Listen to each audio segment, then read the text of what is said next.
Section 1. The Town That Shouldn't Exist. Quahog and Its Buried Secrets. Close your eyes for a moment, or leave them open. The way you have them now, soft and heavy, the kind of open that is already halfway toward closed. Let the sounds around you settle. Let the weight of wherever you are settle with them. The night is quiet or the night is noisy, and either way it does not matter much because in a few minutes, the words will be the only thing. And the words will be slow and warm, and they will take you somewhere familiar. Somewhere you have been 100 times, but that still holds mysteries you have not fully walked through. We are going back to a small town tonight. We have been back before, and we will be back again, and each time there are more questions than the time before, which is exactly how it should be. This is what it means to care about a place. The questions accumulate rather than diminish. There is a small fictional city sitting on the coast of Rhode Island that has been burning to the ground, blowing up, flooding, invaded, nuked, and rebuilt so many times that by any reasonable reckoning, it should be nothing but ash and memory.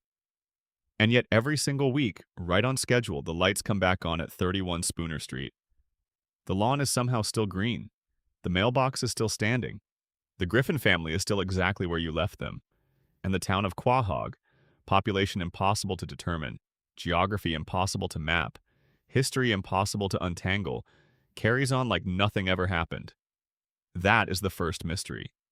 Not one of the dramatic ones, not one involving a baby genius, or a talking dog, or a man who can inexplicably survive being run over by multiple vehicles. But the quiet foundational mystery that sits underneath every other question the show has ever raised. What exactly is this place? Where did it come from? Who built it? And why does it keep going when everything in it suggests it should have collapsed long ago? The real Rhode Island has a city called Providence, and it has a town called Coventry, and there is a Pawtucket, which you will recognize from Peter Griffin's favorite beer. But there is no Quahog. The name itself is a clue, actually. A quahog is a type of hard-shell clam that is harvested all along the New England coast, and it is a word with deep roots in the Narragansett language of the indigenous peoples who lived in that region long before European settlers arrived. It is a distinctly Rhode Island word. When Seth MacFarlane chose it, he was not just picking a funny-sounding name. He was rooting his fictional town in a real geography, a real culture, a real coast. And that grounding is part of what makes Quahog feel like a real place, even when it is doing things that are physically impossible. The address at 31 Spooner Street is interesting on its own. The Griffins lived there throughout the entire run of the show, with occasional exceptions during episodes where they have temporarily relocated. But the address itself has shifted. In very early episodes, the address was listed as 72 Spooner Street on a piece of mail. Later, it became 31. The street name stayed the same, but the number quietly changed, and the show never acknowledged it or explained it. That is not just a continuity error, or at least it does not have to be. There is a version of this that starts to feel deliberate when you look at how many other small details about Quahog quietly contradict each other from season to season. The town's infrastructure defies logic in ways that go beyond standard cartoon physics. Quahog has a harbor, a downtown area with high-rise buildings, a full airport, at least one major bridge, a nuclear power plant, a brewery, a stadium, a mall, several hospitals, a television news station with the resources to broadcast live from exotic locations, and a bar called the Drunken Clam, where a handful of middle-aged men appear to spend approximately 40% of their waking hours. For a small coastal Rhode Island town, this is an absurd amount of infrastructure. The population must be enormous to support all of it, and yet the same 10 or 15 faces keep showing up everywhere, giving the whole place a strange intimacy that you would normally associate with a much smaller community. The Drunken Clam itself has a history that has never been fully explained. It is where Peter, Quagmire, Joe, and Cleveland have gathered since the very first season, and it has been destroyed and rebuilt at least once on screen. The bar has a kind of gravitational pull on the show's events. If something important is going to happen to the main group of men, it either starts or ends at the Drunken Clam. And yet the owner, Horace, is one of those background characters who exists more as a fixture than as a person. His backstory, his family, his reasons for running this particular bar for these particular people, none of it has ever been explored in any depth. He is just there, pulling pints, existing in the background of countless important moments, and saying almost nothing of consequence. That is a mystery in its own right. A man who has watched Peter Griffin stumble through the door for 2.5 decades, and we know almost nothing about him. The founding of Quahog itself was actually addressed in an early episode called E Peterbus Unum, which aired in the second season. In that episode, a surveying mistake leads Peter to discover that his property technically lies outside the town's official boundaries, which means he can declare it its own sovereign nation. The bit is played for comedy, but the episode contains a piece of lore that has never quite sat right. When Peter looks up the history of the area, the founding of Quahog is apparently connected to a certain Griffin ancestor. The show loves to revisit the idea that the Griffin bloodline stretches back through history in ways both glorious and embarrassing. A slave named Nate Griffin who was owned by the Pewterschmidt family, a caveman version of Peter who invented the wheel, a medieval Griffin who somehow wound up in a position of importance. These cutaway flashbacks to historical Griffins are inconsistent and contradictory, but taken together, they suggest something strange: that the Griffin family has been present at almost every major turning point in human civilization, and that the town they currently live in may have roots that connect directly back to their own bloodline. The Pewterschmidt connection adds another layer to this. Lois Griffin was born Lois Pewterschmidt, daughter of Carter Pewterschmidt, a man of extraordinary wealth who owns a massive estate outside the town and seems to have financial interests that extend across nearly every major industry in the region. Carter's family history includes the revelation that the Pewterschmidts were slave owners who once owned a Griffin ancestor. That means Lois is, genealogically speaking, connected to a family that enslaved and exploited the very people whose blood Peter carries. The show acknowledged this in an episode about the Griffin family history, and then more or less moved on. But the implications sit there quietly under the surface of every scene where Peter and Carter interact. Where the poor working-class man and the impossibly wealthy patriarch circle each other in that particular dynamic, the show has always had with class tension. The physical geography of Quahog changes constantly. In some episodes, the Griffin house is close enough to the water that you can see the harbor from nearby streets. In others, it seems to be deep in a residential neighborhood far from any coastline. The distance from the drunken clam to the house shifts depending on whether the episode needs Peter to drive, walk, or stumble home. The nuclear power plant appears to be nearby in some episodes and far away in others. The airport is sometimes a short drive and sometimes a major journey. The show does not seem interested in fixing these distances, and that is interesting because it creates a quahog that exists in a kind of elastic space. It is always exactly as large or as small as the story needs it to be at any given moment. There is a question that fans have asked for years about the demographics of the town, and specifically about the way race and class seem to be distributed in Quahog, in ways that mirror the broader history of American segregation and inequality without the show ever directly confronting that history. The white characters, Peter, Quagmire, Joe, the Griffins, live on Spooner Street. Cleveland Brown and his family lived one street over. When Cleveland moved away for his own spin-off series, his house was eventually occupied by a new family. The social circles of the show do not reflect the kind of genuine integration that you would expect from a close-knit neighborhood where everyone supposedly knows everyone else. There are layers of distance and difference that the show gestures at without really exploring. And then there is the matter of Quahog's relationship with catastrophe. The town has been destroyed in virtually every way imaginable across the show's run. There have been apocalyptic floods, an episode involving the arrival of a comet that threatened to wipe out the entire population, alien invasions, zombie outbreaks, a nuclear war in an alternate timeline, several direct hits from catastrophic accidents involving the Griffins themselves. Each time the town resets, each time the population rebounds, the buildings are repaired, the streets are cleaned, and nobody seems to process what just happened.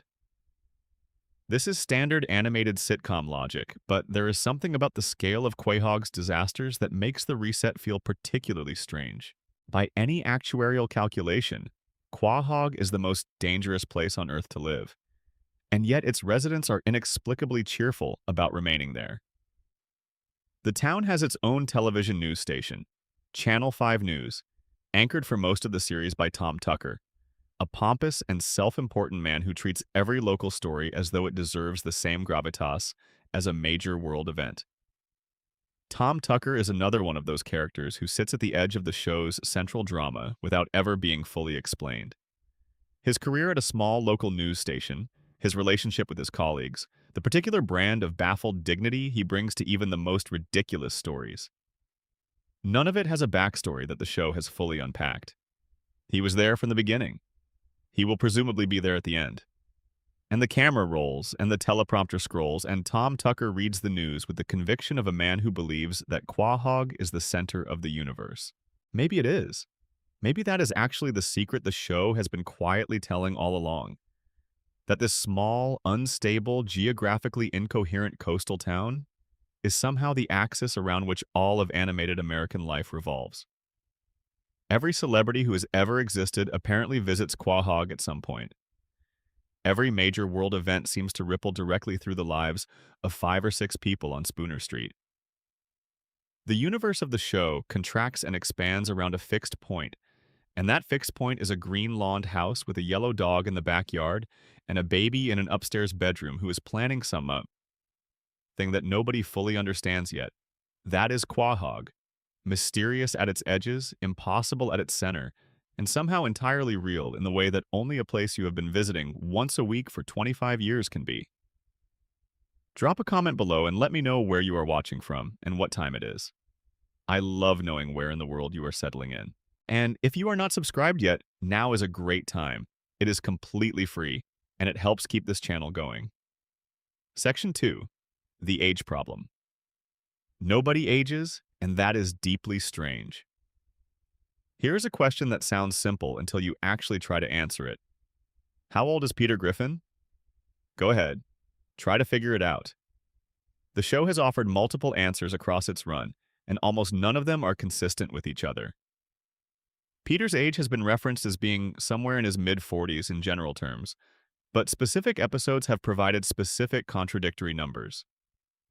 In some early episodes, Peter is implied to be in his early 40s. In later seasons, events from his past are placed at dates that would make him older than that. His service in the Navy, which he apparently shared with Quagmire, would put his 20s in a certain decade. But Quagmire's driver's license in the episode Foxy Lady lists his age as 61, which would make Quagmire significantly older than Peter.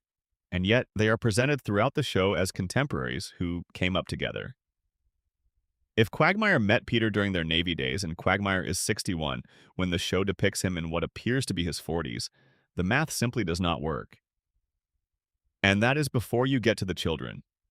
Meg Griffin started the series at 15 or 16 years old, depending on which episode you cite. She has since turned 17 and then 18, but across 20-plus seasons, those 2 years have elapsed in a way that suggests time is passing at a rate of roughly 1 year per 9 or 10 seasons of television.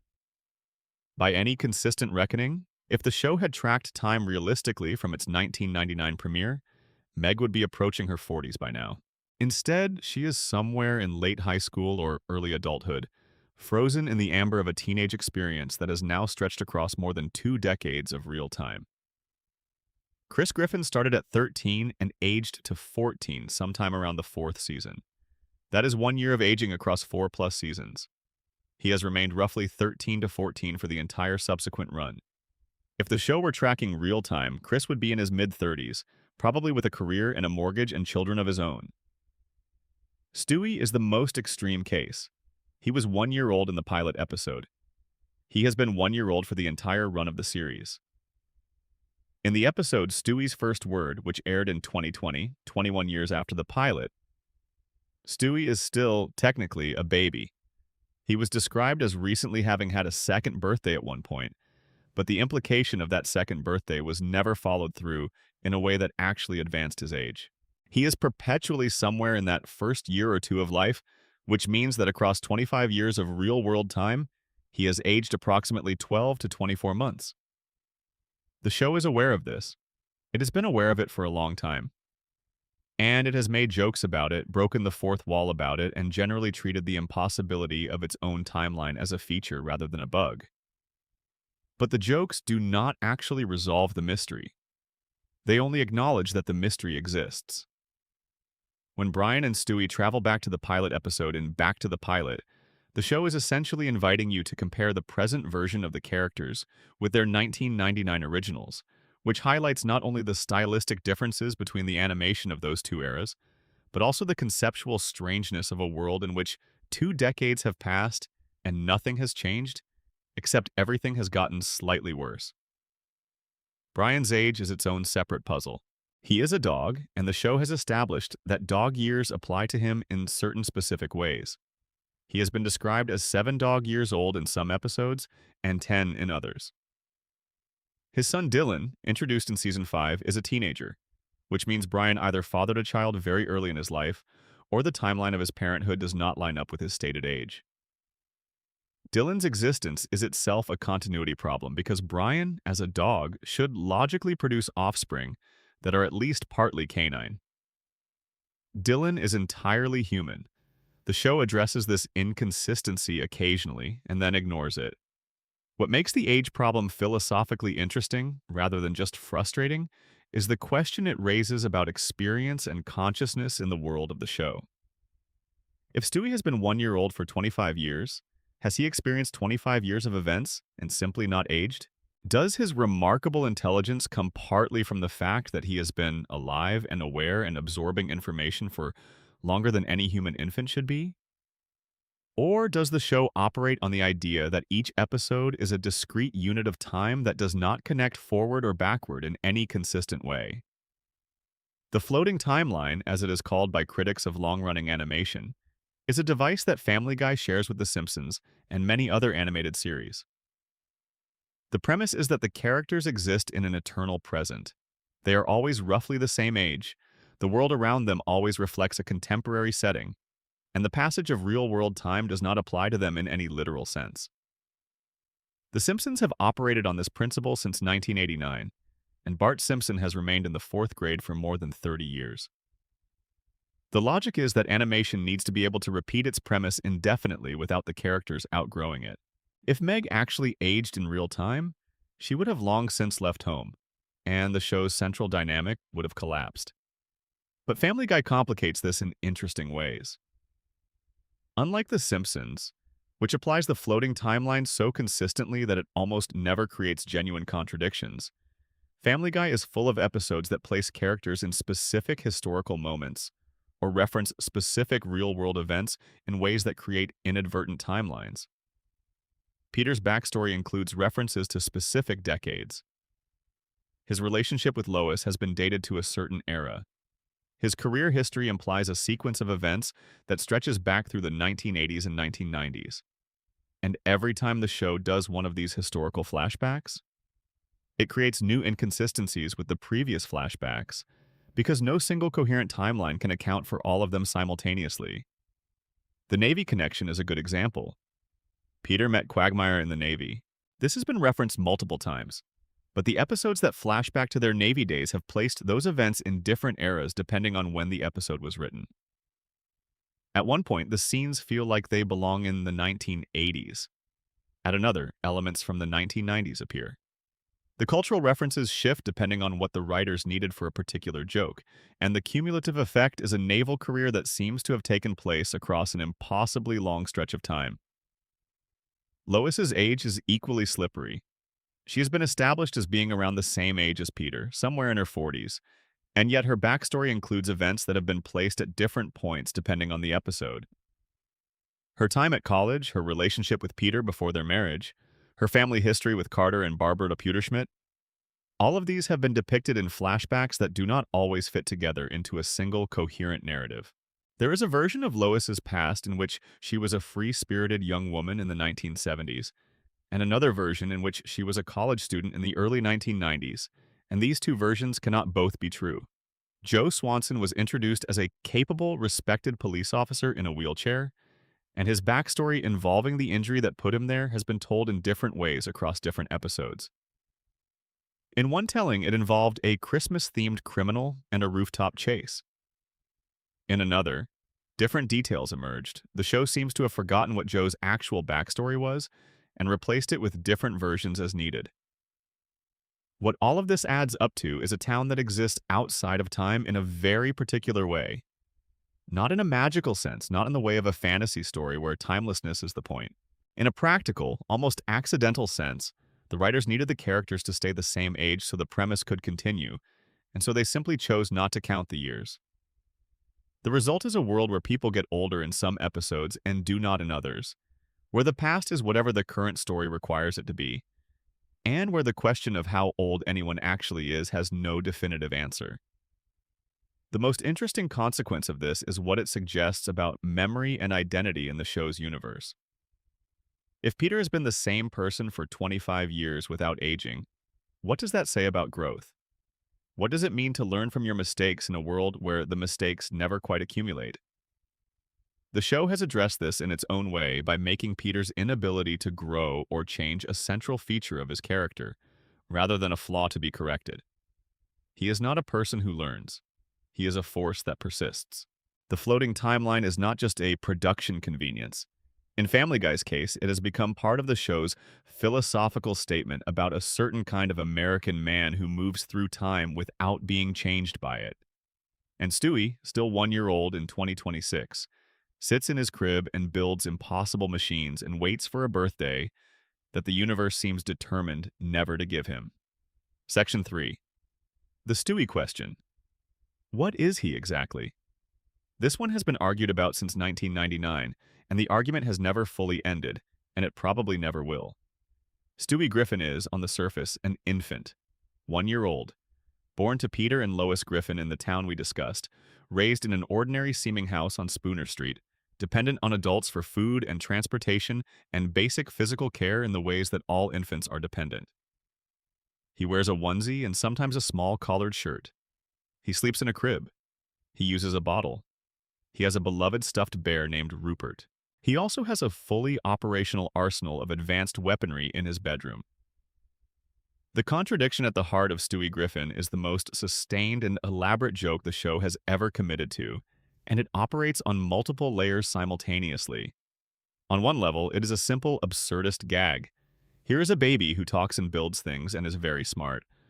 On another level, it is something stranger and more philosophically dense, because Stewie's intelligence is not just slightly above average or precocious in the way of gifted children. It is genuinely superhuman. The devices he constructs, time machines, interdimensional portals, mind control rays, weather control systems, genetic engineering equipment, space travel, capable vehicles, represent a scientific understanding that does not exist anywhere in the real world. Stewie is not just smart. He is operating at a level of scientific knowledge that exceeds the collective understanding of every scientist alive, and yet he cannot reach the kitchen counter without a step stool. The question of what Stewie actually is has generated multiple competing theories, and the show itself has never settled on a single answer, which is partly deliberate and partly a consequence of the way his character evolved over time.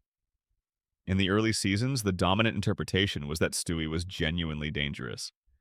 A malevolent genius operating behind the cover of infant incomprehension, planning real violence with real machines, kept safe from discovery only by the fact that most adults in the show do not take what babies say seriously. The horror of those early seasons was the implication that Lois was inches from death on a regular basis and did not know it.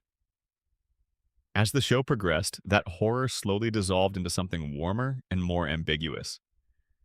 Stewie's plans to kill Lois became less frequent, then rare, then almost non-existent. His evil schemes gave way to personal insecurities, identity questions, and emotional storylines. The menace faded, but the intelligence remained, and with it, the question. What kind of being can be simultaneously 1 year old and capable of engineering solutions to problems that have stumped humanity for centuries? One theory that has gained significant traction among fans is that Stewie is essentially a new species. Not a human infant, but something else entirely. A being who wears human form and was born through human reproduction, but is fundamentally different in ways that the show never bothers to explain, because the explanation would undercut the comedy. This theory is supported by a few specific pieces of evidence scattered across the show's run. There are moments where Stewie demonstrates knowledge or capabilities that he could not plausibly have acquired through any normal developmental pathway. There are hints at a connection between Stewie and the broader supernatural framework of the show's universe. His awareness of God and death and metaphysical forces that the other characters only encounter by accident.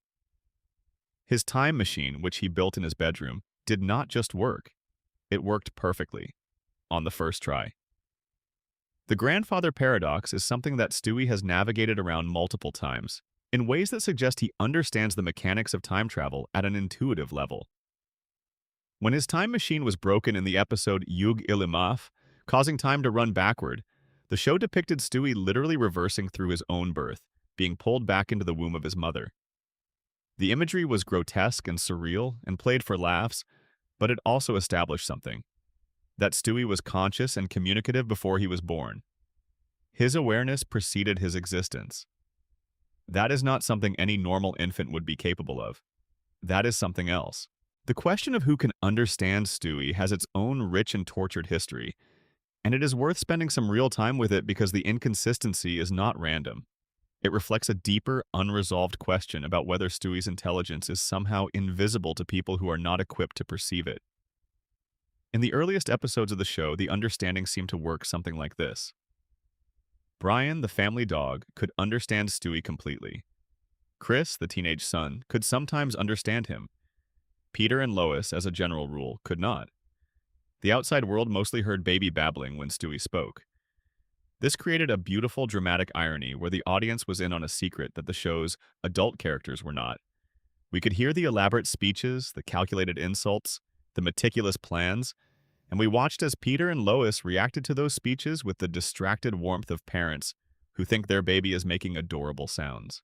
But the rule was never airtight. Over the seasons, Peter has responded to things Stewie said in ways that implied he understood them. Lois has done the same. Strangers at the grocery store have answered Stewie back. Celebrities have had full conversations with him. Herbert, the elderly neighbor, Utsaw, who has his own extremely troubling qualities that we will address separately, consistently understands everything Stewie says. The guidelines, such as they were, became flexible to the point of meaninglessness. The executive producer, Rich Appel, addressed this directly in an interview in 2015, explaining that within the Griffin household, Brian and sometimes Chris always understood Stewie, but that it was important for Peter, Lois, and the outside world to mostly not understand him. The reasoning was essentially about the show's comedic structure. If Peter and Lois understood Stewie, they would have to do something about all the things he says, which would fundamentally alter the dynamic that makes his character work. The choice not to understand him is as much a narrative protection as it is a realistic depiction of how people interact with babies.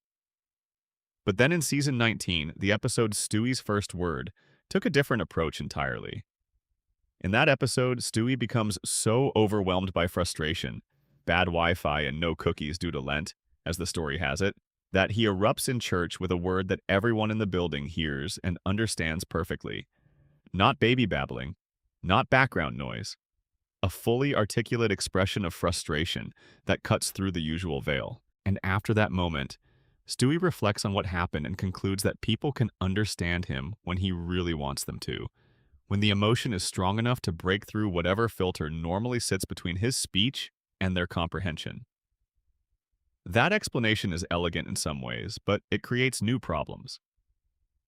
If the emotion is the key, then all those early episodes where Stewie was delivering monologues of cold, calculated malice, menacing speeches delivered in a perfectly controlled monotone, should have been inaudible. But many of them were heard by characters in the show. The filter theory does not fully account for the evidence. And the show knows this because Brian's line in that same episode is essentially a meta-acknowledgement of the problem. I don't get it, Stewie. You've been talking forever. Why did everyone suddenly understand you now? And the answer Stewie gives is tentative and partial. He does not know either. He is guessing, which means the show's official in-universe explanation for one of its longest-running mysteries is essentially, we are not sure and neither is the character at the center of it. The transformation of Stewie from evil genius to something warmer and more emotionally complex has been discussed in depth by fans and critics, but there is a specific aspect of it that tends to get overlooked, which is the question of what happened to all the equipment. In the early seasons, Stewie's bedroom was essentially a weapons laboratory. The show would cut to it regularly to show whatever new device he was constructing.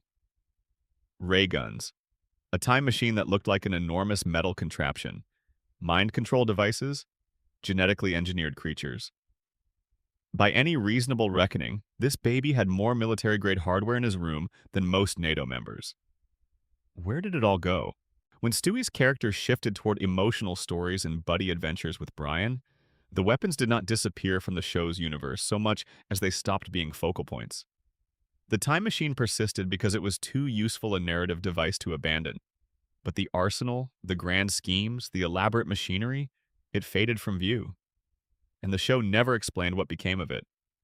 Whether Stewie dismantled it, mothballed it, buried it somewhere under the house, or simply stopped caring about it. The weapons were a window into who Stewie was at the beginning. Their disappearance is a window into who he became. And neither the old Stewie nor the new one has ever fully made sense of the gap between them. There is one more piece of the Stewie puzzle that deserves attention, and it involves his twin brother Dave. In the episode Yug Ilimaf, the reverse time storyline established that Lois gave birth to twins, and that one of them, Dave, was killed by Stewie in utero. The implication was that Stewie, even before he was born, was already capable of deliberate lethal action. He was not just smart before birth, he was violent before birth. His malevolence preceded his arrival in the world. This is a detail that the show introduced and then largely left alone, but it sits there as one of the darkest and most unexplained pieces of Stewie's origin. What was he before he was born? What drove him to kill a twin sibling while still in the womb? The show offers no answer, and the absence of an answer is its own kind of darkness. Stewie Griffin is 1 year old and possibly the most complicated being in the fictional universe of this show. He builds time machines and cries about his feelings and occasionally references plans to conquer the world in the same episode where he worries about whether Brian still likes him. He is the most original character the show created and the deepest mystery it has never fully solved. Section 4. Brian Griffin, the dog who should not exist. Let us start with the fact that should bother you more than it probably does. Brian Griffin is a white Labrador retriever. Both of his parents, Coco and Biscuit, are normal dogs.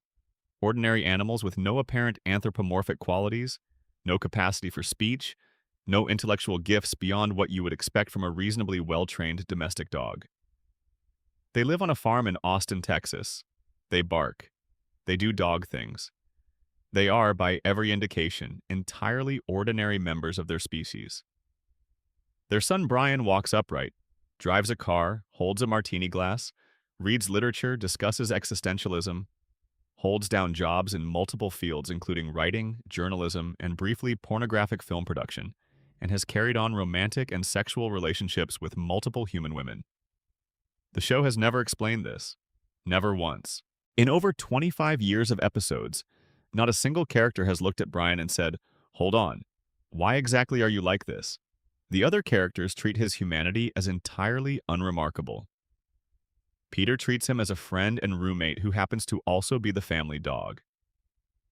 Lois treats him as something between a pet and a member of the household, depending on the episode. The children interact with him as a sibling figure. Neighbors and strangers accept his presence at bars, restaurants, and social events without visible surprise. The closest the show ever came to addressing this directly was through a fan theory that gained considerable traction, and was even somewhat supported by scattered pieces of evidence within the show itself. The theory goes like this. Brian is not a naturally occurring dog. He is the product of a genetic experiment. Somewhere in his history, someone interfered with his development in a way that gave him human-level intelligence and human physical capabilities while leaving his canine form intact. The evidence for this theory is circumstantial but interesting. Dr. Hartman, the Griffin family physician who appears throughout the show and is characterized as both incompetent and frighteningly powerful within the town's medical establishment, is referenced at one point as having once accidentally created a hostile man-sized chicken while attempting to clone a regular bird. This is typically understood as the origin story for Ernie the giant chicken, whom we will address at length shortly. But if Dr. Hartman's experiments are capable of producing giant intelligent chickens, it is not a large leap to suggest that he or someone in a similar position might also have been responsible for producing a highly intelligent talking dog. Further support comes from the strange matter of Brian's son, Dylan.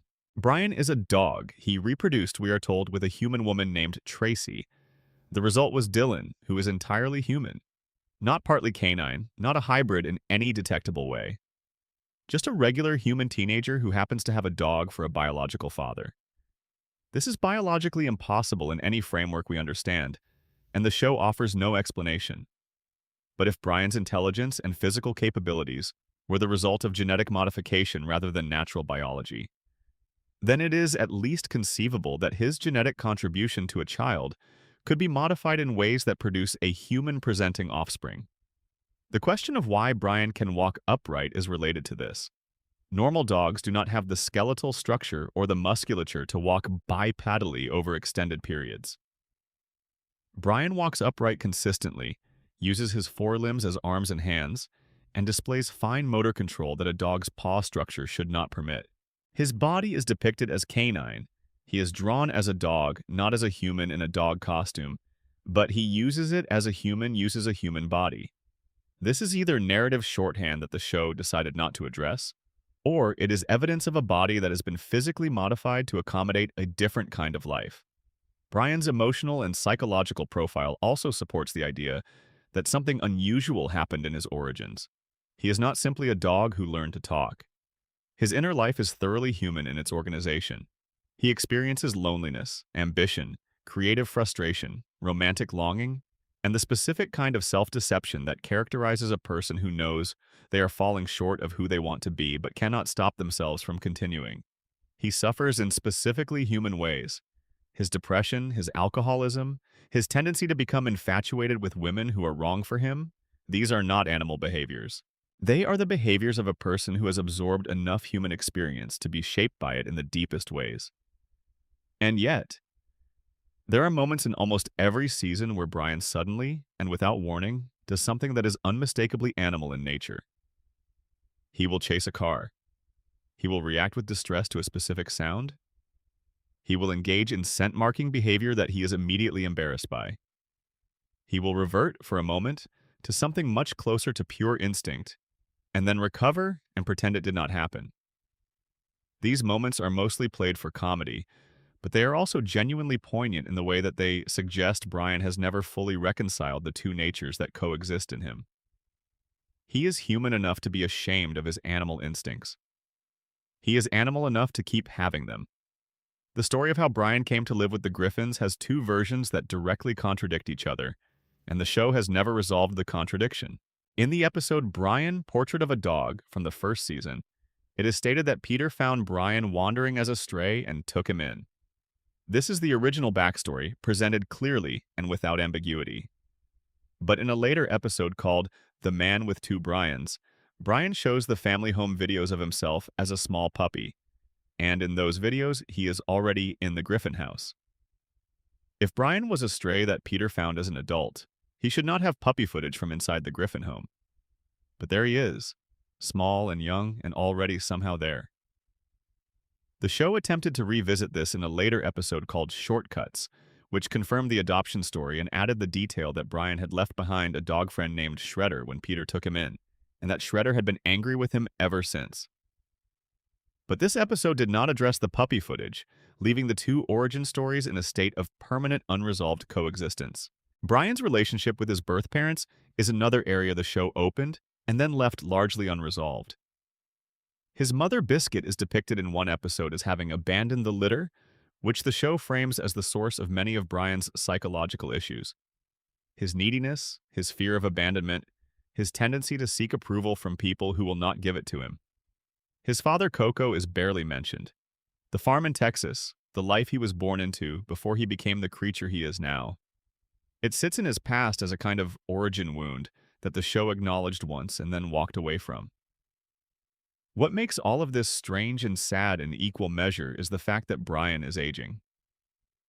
Unlike the human characters, whose ages float and shift without consequence, Brian moves through time in a way that has genuine biological implications. A Labrador Retriever's average lifespan is 10 to 12 years. Brian has been described as 7 years old, then 10 years old. By the show's own logic, he is approaching the end of a dog's natural life while the humans around him continue in their eternal present. The show killed Brian in season 12 and then brought him back, and the killing and the resurrection together were widely interpreted as a stunt, a way of generating attention without the actual cost of losing the character. But there was something genuinely melancholy in the original death episode that pointed at a truth the show usually avoids. Brian will age out. His species has a clock on it that the others do not.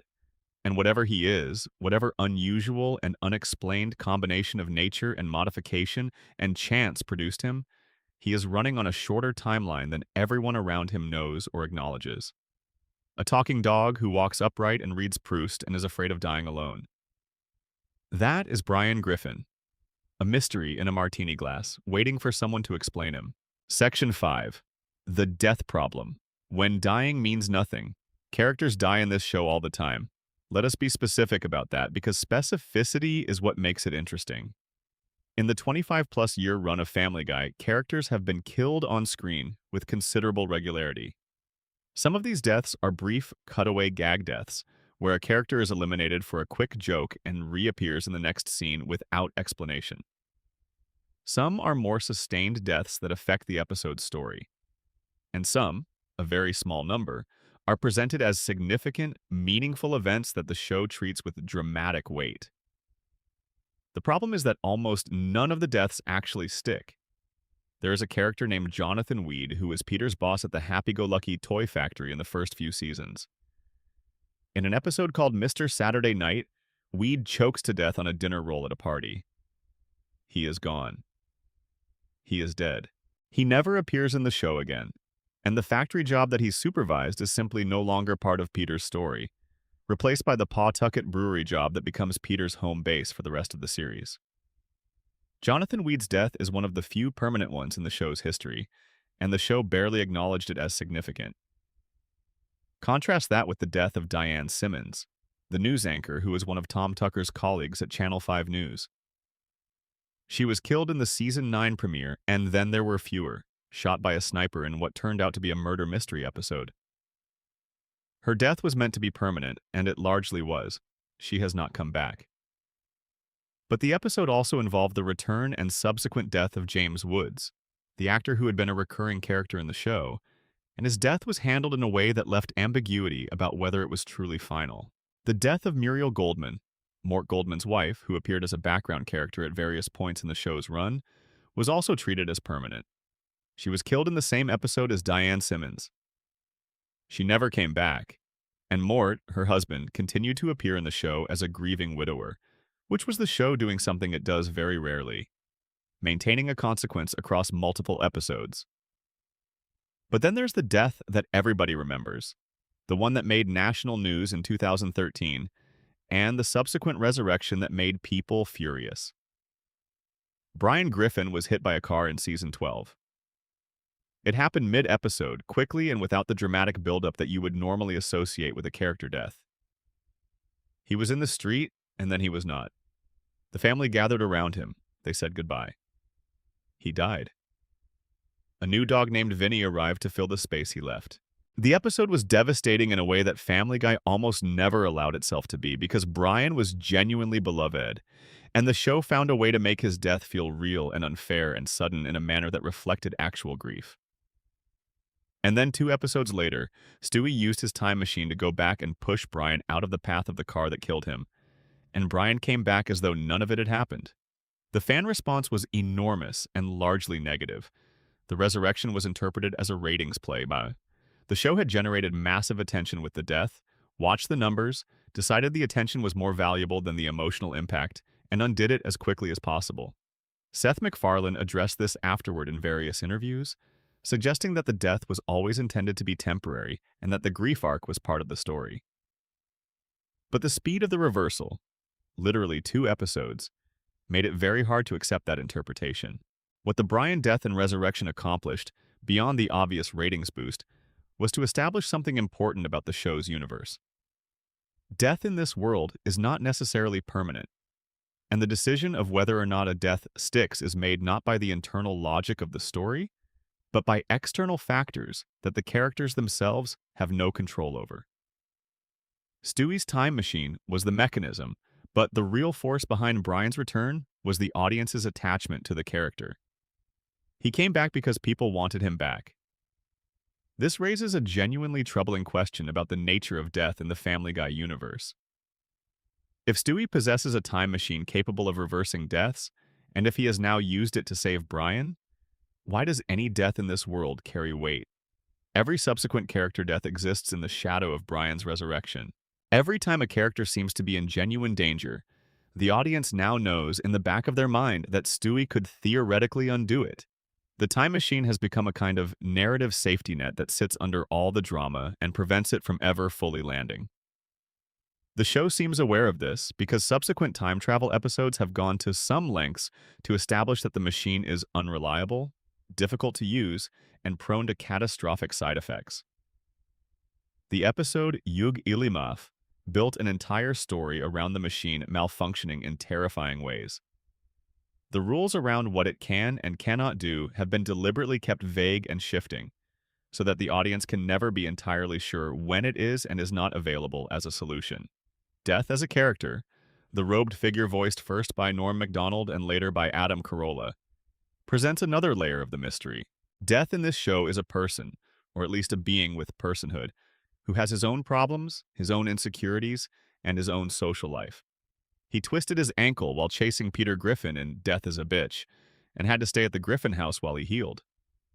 This established something fascinating, that death is physically vulnerable and that the absence of death has consequences for the world. While he was recovering, nobody could die, which led to a series of increasingly absurd situations where characters survived things that should have killed them. If death can be incapacitated, then death itself is not a natural law in this universe. It is an administered process. There is a being who makes it happen, and when that being is unavailable, it does not happen. This means that every death in the show is contingent on death's presence and willingness to act, which means every death is at least theoretically reversible if death can be somehow delayed or circumvented. The show has also depicted heaven as a real, physical location that living characters have visited.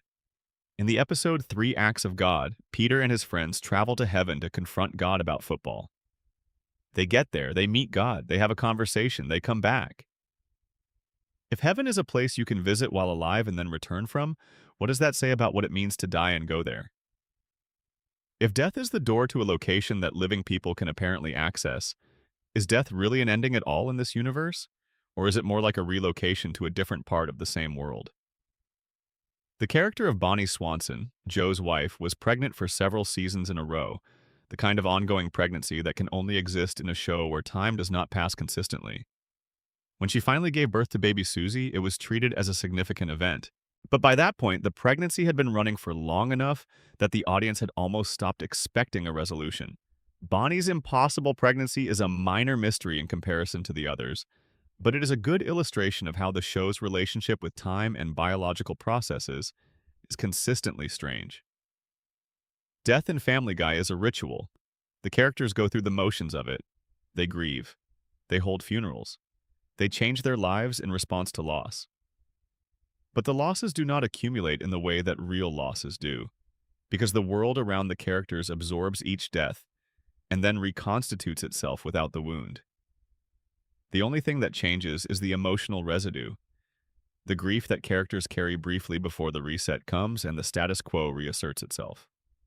Whether that is a flaw or a truth about the kind of show this is, depends on what you were hoping for. Section 6. The Mystery of Meg Griffin, the girl who should not be there. There is a line in the third season episode, Screwed the Pooch, that many viewers missed the first time they heard it. The episode involves Brian being put on trial in what amounts to a custody hearing, and in order to prove what a good observer of the Griffin family he is asked to identify facts about each member of the family that nobody else would know. When he gets to Meg, he says with the kind of careful neutralness that suggests he is aware he is revealing something significant, that Meg's biological father is a man named Stan Thompson. Meg is wearing headphones at the time. She does not hear it. Nobody else reacts to it the way you might expect. That is the only time Stan Thompson has been named in the original run of the show, and the name has never been followed up. There is no episode exploring who Stan Thompson is. There is no scene where Lois explains what her relationship with him was, how Meg came to exist, or what happened to him afterward. Brian drops the name, the scene moves on, and Stan Thompson becomes one of the most significant unsolved mysteries in the show's history. A phantom father who exists only in that one sentence. The implications are significant. If Brian is correct, and he typically is when it comes to facts rather than opinions, then Peter is not Meg's biological father. He is her stepfather, or more precisely, her social father, the man who raised her and whose name she carries, but not the man whose genetics she shares. And Peter, if he knows this, has never once let it change his behavior toward Meg in any positive direction. If anything, his awareness of the biological distance between them may have contributed to the casual contempt he seems to feel for her in the show's later seasons. But does Peter know? That is one of the question's more interesting angles. The show has occasionally implied, through throwaway lines and casual references, that Peter is aware that Meg is not his biological child. In one scene, he appears to be on the verge of revealing the truth to her, only to be interrupted by something else before he can. The moment passes and is never revisited. The truth hangs in the air and then dissipates, and Meg continues to move through the world believing herself to be Peter's daughter.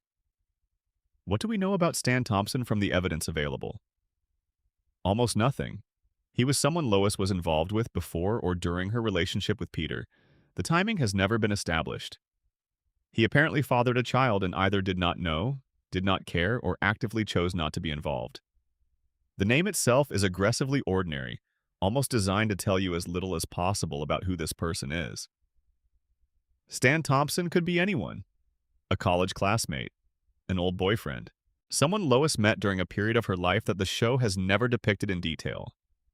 He exists as a placeholder for a story that was never told. The fan theories about Stan Thompson's identity range from mundane to elaborate. Some fans have speculated that he is a character who exists elsewhere in the show under a different name, that the show was setting up a reveal that would connect him to someone already in the narrative. Others have suggested that the name was a throwaway joke, never intended to be followed up, that simply created an accidental mystery that the writers did not know how to resolve once it was out there. There is a separate theory about Meg's origins that goes even further into the unusual, and it was introduced by the show itself through a later revelation about her full name. Meg's birth certificate was altered by Peter, but the show treats this as a joke, to read Megatron Griffin. The original name on the certificate, before Peter's intervention, was Megan Harvey Oswald Griffin. The middle names Harvey Oswald are, of course, a reference to Lee Harvey Oswald, the man who assassinated President John F. Kennedy. Why would those be Meg's middle names? The show offers no answer. It is the kind of dark, seemingly inconsequential detail that Family Guy drops without explanation, leaving the audience to make of it what they will. The physical appearance question is also worth examining. In the early seasons of the show, Meg was depicted as looking reasonably like a griffin. The family resemblance was not pronounced, but it was there. In later seasons, the show began heavily emphasizing Meg's appearance as a running joke, with characters responding to her looks with exaggerated disgust. This shift in how the show depicted Meg visually is consistent with the shift in how her character was treated narratively, but it also creates an interesting possibility. If Meg genuinely does not look like the rest of the Griffin family, is that the show signaling something about her actual biological origins? Is her appearance the visual evidence of a different paternity? Brian's observation in Not All Dogs Go to Heaven. That Meg does actually resemble Peter, in some respects, seems designed to complicate this, offering a counterpoint to the Stan Thompson revelation. The show was being deliberately ambiguous, keeping the question open without committing to an answer. There is also the matter of Meg's relationship with Lois, which contains its own unresolved tensions. In the early seasons, Lois was the most sympathetic adult in Meg's life. Not perfect, often distracted, sometimes dismissive, but genuinely caring about her daughter in the way that mothers do. As the show progressed, Lois became progressively colder toward Meg, treating her with a kind of resigned contempt that sat oddly alongside her continued warmth toward Chris and Stewie. If Lois knows that Meg is not Peter's daughter, if there is guilt or shame connected to the circumstances of Meg's conception, that might explain some of the emotional distance that developed between them. The theory that Meg might actually be Stewie's biological mother rather than his sister, is one of the most elaborate fan constructions in the show's history. The idea, which circulated primarily through Reddit discussions, proposed that Meg became pregnant before the events of the show's pilot, that Lois decided to raise the baby as her own to spare Meg the difficulties of teenage motherhood, and that the cover was maintained with Brian's help. The theory points to the fact that every time the show depicts Stewie's birth, it is always from Stewie's own perspective. We never see Lois giving birth from an external viewpoint in a way that definitively confirms the standard narrative. This theory has significant holes, as its original proponents acknowledged. It requires Peter and Chris to be spectacularly unobservant, which, fair enough, they arguably are, and it creates some logistical possibilities around the timeline of the cover-up. But it is notable for the fact that it originated in the genuine ambiguity that the show built into Stewie's origins, and in the peculiar emotional dynamic between Meg and Stewie that the show has occasionally gestured at without developing. What is absolutely certain, regardless of biological parentage, is that Meg Griffin is one of the most mistreated central characters in the history of animated television, and that the show has been aware of this mistreatment for long enough to have produced multiple episodes attempting to give it context or resolve it, without ever actually following through on those resolutions. The episode Seahorse Seashell Party in Season 10 built an entire story around Meg standing up to her family's abuse, articulating clearly and painfully what their treatment of her has done to her life, and then ended with Meg voluntarily accepting the abuse again, concluding that her role as the family's punching bag was somehow necessary for the household's stability. That ending has been analyzed and criticized extensively, and the criticism is deserved. But there is something else in it that tends to get overlooked. The show's acknowledgement that without Meg as the target, the family members turn on each other. The implication is that the Griffin family's stability depends on having someone to scapegoat, and that person is Meg. The family dynamic, in other words, requires a victim. That is not funny. That is a portrait of a family system that is genuinely broken in ways that cannot be fixed by a single episode of growth. Meg Griffin is the mystery the show built around itself. She is the question the narrative kept asking without wanting to answer. What happens when you look honestly at a character who has been treated as disposable? The show kept flinching away from that question, and the flinching is its own kind of answer. Section 7. The Multiverse, Time Travel, and the Paradox Problem. There are 12 distinct time travel episodes in Family Guy's run. The show returns to the premise with enough regularity to establish that time travel is a genuine, operational technology in this universe, not a magical exception, but a repeatable, if unreliable, scientific capability. And the implications of that capability for everything else in the show are profound and almost entirely unaddressed. Let us start with the machine itself. Stewie built his time machine in his bedroom. The show first established this in the earliest seasons, where the device was depicted as a large, mechanical apparatus, the kind of thing that would clearly require more physical space than a baby's bedroom, and more engineering expertise than any human alive possesses. By later seasons, the machine had evolved into something smaller, more portable, sometimes taking the form of a handheld device or a wristwatch. The show never acknowledged this miniaturization as a development. It was just presented as the current state of the technology, as though the previous larger version had simply been forgotten. The time machine operates under rules that shift depending on the episode. Sometimes it can take you to any point in history with precision. Sometimes it is unreliable and sends you somewhere adjacent to where you intended to go. Sometimes a small change in the past creates large consequences in the present, and sometimes enormous changes in the past leave the present entirely unaffected. The show is not interested in a consistent physics of time travel. It is interested in whatever the episode needs the time travel to do, and the rules accommodate that on a case-by-case basis. The episode Back to the Pilot in Season 10 is the closest the show came to explicitly examining the paradox problems its own premise creates. Brian and Stewie travel back to the events of the show's first episode, and while they are there, Brian, knowing what is coming, attempts to warn his past self about the September 11th attacks in order to prevent them. This works, in that the attacks are prevented. It does not work in the way Brian hoped, because preventing them creates a cascade of alternate consequences that results in a nuclear civil war between the northern and southern United States, which is arguably worse than what the attacks themselves caused. The episode ends with Brian and Stewie frantically trying to restore the original timeline, eventually succeeding and emerging back in their present, with the understanding that some events, however terrible, are better left unchanged. That is a sophisticated piece of storytelling about the ethics of time travel, and it is one of the episodes where the show was operating at its best. But it also creates a paradox that the show never resolved. If Brian's warning prevented the 9/11 attacks, and if the resulting timeline led to nuclear war, and if they then had to go back and undo the prevention, they effectively had to allow the 9/11 attacks to happen.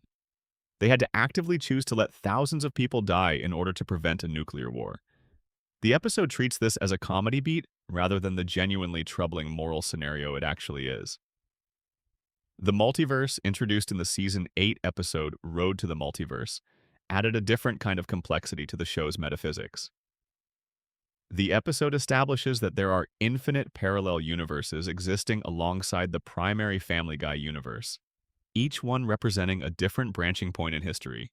Stewie and Brian visit several of these, a universe where Christianity never emerged and human civilization is consequently more advanced, a universe where everyone looks like a low-resolution video game character, a universe depicted in live action, a universe where dogs rule and humans are pets, and others. The rules of the multiverse, as established in that episode, are that travel between universes is possible with the right technology, but that the home universe, the one where the show ordinarily takes place, is the default point of return. Other universes exist alongside it, but are not considered more or less real. The primary universe is primary only in the sense that it is the one the characters live in. What this does to the show's stakes is interesting. If an infinite number of parallel universes exist, each one representing a different version of the Family Guy world, then nothing that happens in the primary universe is uniquely important. There is always a universe in which things went differently. There is always a universe where Brian lived, where Meg found happiness, where Stewie's evil plan succeeded, where Peter made the right choice. The infinite branching of the multiverse means that every outcome exists somewhere, and the specific universe that the show takes place in is simply the one the camera happened to follow. The show does not draw this conclusion explicitly, but it hangs over several of the multiverse and time travel episodes as an implication. When Brian dies in Life of Brian, there are presumably infinite universes where Brian did not step into the street at that moment. When Stewie undoes the death with his time machine, he is effectively pulling the primary universe toward one of those alternate versions. He is not creating a new timeline so much as navigating toward one that already exists. The episode Meet the Quagmires used time travel in a slightly different way, to show Peter what his life might have looked like if he had made different choices in his past. This is the It's a Wonderful Life structure, applied to an animated sitcom. Peter travels to a version of the past in which he chose not to marry Lois, and discovers that without him, she ended up married to Quagmire, and that the changes ripple outward in ways that affect the entire social fabric of Quahog. The episode's conclusion is the standard one for this narrative structure. Everything is worse without the protagonist, and he returns to his original life grateful for what he has. But there is a complication in Meet the Quagmires that is worth noting. During the episode, Peter accidentally punches a young Ernie the Chicken at a dance, a moment that the show presents as the origin of their feud, suggesting that it was Peter's own meddling with the past that created the rivalry that has plagued him throughout the show's run. If Peter had not traveled back in time, he would never have punched Ernie, and the feud might never have started. The feud is a time travel paradox wearing a comedy costume. It was caused by the very act of trying to understand it. There is a broader question about what Stewie's time machine means for the show's universe that the show has consistently declined to address. The device represents a capability so powerful that it should make almost every other threat or problem irrelevant. If you can travel to any point in time, you can prevent any disaster before it happens. You can undo any loss, reverse any mistake, correct any injustice. The fact that Stewie has not used this capability to simply fix everything suggests either that he does not care enough to, or that there are limits to what the machine can do that have never been fully articulated, or that the narrative needs the problems to exist and so quietly pretends the solution is not available. The show has used this last approach in a straightforward way on several occasions. The machine is conveniently broken or inaccessible, or Stewie is preoccupied with something else during moments when it would logically be the most relevant tool available. These are not elegant narrative solutions. They are patches applied to a premise that became too powerful for the story to contain. The alternate universe episodes have also established, without quite saying so, that the versions of the characters who appear in those universes are as real and as conscious as the versions in the primary universe. When Brian and Stewie visit the universe where dogs rule, they encounter a dog version of Stewie who is capable of complex thought, builds his own travel device, and has clearly lived a full life in that universe. He is not less real for being a variant. He is equally real, just in a different place. What are the ethical implications of that? If you travel to a universe and something goes wrong there, if someone in that universe is harmed by your visit, does that matter morally? The show's answer, by virtue of never asking the question, is apparently no. The alternate universes are playgrounds, visited and left behind without consequence. But if those beings have genuine consciousness and genuine stakes, then the casual universe hopping that Stewie and Brian engage in is something more complicated than comedy. The 12 time travel episodes represent 12 separate instances of the show turning toward its own deepest conceptual question, and then turning away from it before it had to be fully answered. The question is whether the world these characters inhabit has genuine stakes, whether what happens matters, whether loss is real. The Time Machine says maybe not. The show's best episodes say yes, it does, it has to. The tension between those two answers is never resolved, and maybe that is the point. Section 8. Quagmire's Dark History, The Things That Were Never Explained. Glenn Quagmire is 61 years old. We know this because his driver's license said so in an episode called Foxy Lady, and the show presented it without irony or explanation. He does not look 61. He does not act 61. He has been depicted throughout the show as a contemporary and peer of Peter Griffin, who is somewhere in his 40s. The two of them met in the Navy, spent their working years in Quahog together, and have aged in that same impossible way that all the show's characters age, which is to say, barely at all. But the 61-year figure, once established, creates enormous problems for the show's internal logic. If Quagmire is 61 when the show depicts him as roughly the same age as Peter, then the two of them were not contemporaries in the Navy. Quagmire would have been a senior officer when Peter was just beginning his service. Their relationship as equals and friends does not fit the age gap the driver's license implies.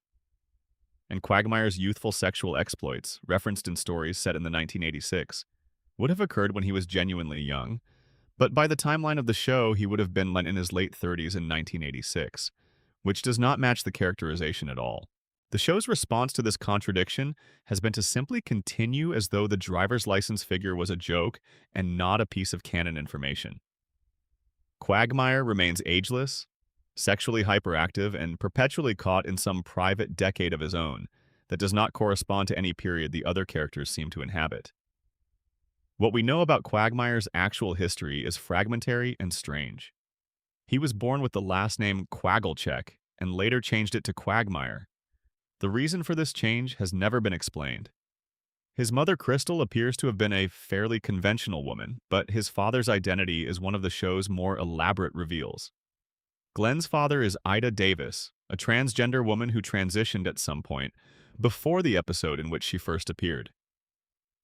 Ida is depicted sympathetically, and Quagmire's reaction to learning about his father's transition is one of the more nuanced emotional arcs the show gave him.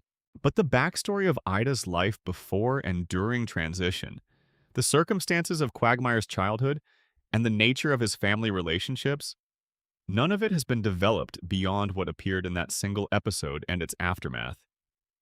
Quagmire's sister Brenda has a significant storyline.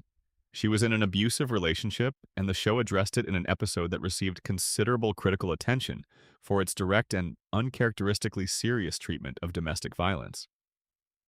Peter and the friends intervened, confronted Brenda's abusive boyfriend, and the episode ended with the boyfriend's death, which was presented as a consequence of his own violence rather than a deliberate act by the main characters, though the show was not entirely clear about this. After that episode, Brenda was largely dropped from the narrative. She appeared, her abuse was addressed, the boyfriend was removed, and then she was set aside. Whether she went on to have a healthier life is not something the show chose to follow up on. The question of Quagmire's age brings up a related mystery. What exactly is his history with Cheryl Tiegs?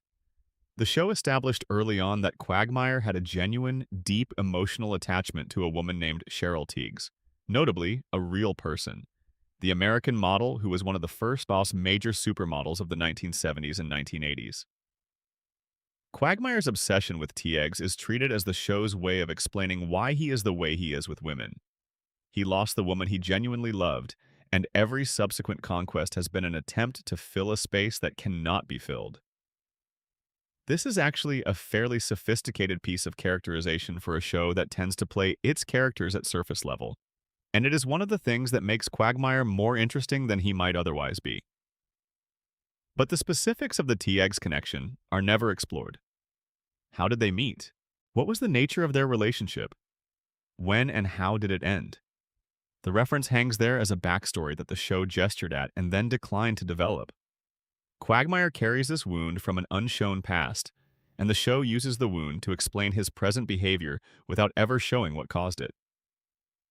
The question of Quagmire's past as a naval officer is another area of unresolved depth. He has been described as having served as a naval pilot for 6 years, which is enough time to develop serious flying expertise, and the show has occasionally depicted him as genuinely exceptional at his job, capable of flying virtually any aircraft with skill. The jump from naval aviator to commercial airline pilot is a coherent career path that makes real-world sense. But the years of his naval service have been placed in different eras in different episodes, and the nature of his service, where he was stationed, what missions he flew, whether he saw combat, has never been addressed. The show has made dark jokes about Quagmire's behavior with women throughout its run, treating his sexual aggression as a comedic trait rather than a serious character flaw. Brian's speech in Jerome is the New Black called this out in a way that was unusual for the show. Quagmire's harassment of Lois, his apparent indifference to consent in various situations, was described plainly and without the comedic framing that usually accompanied depictions of his behavior.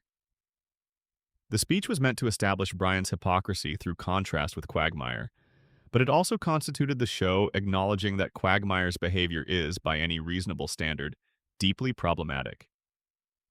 The show never resolved this. It continued to depict Quagmire as he had always been depicted, and the moments of apparent self-awareness about the character's dark edges were absorbed into the comedy without producing actual change.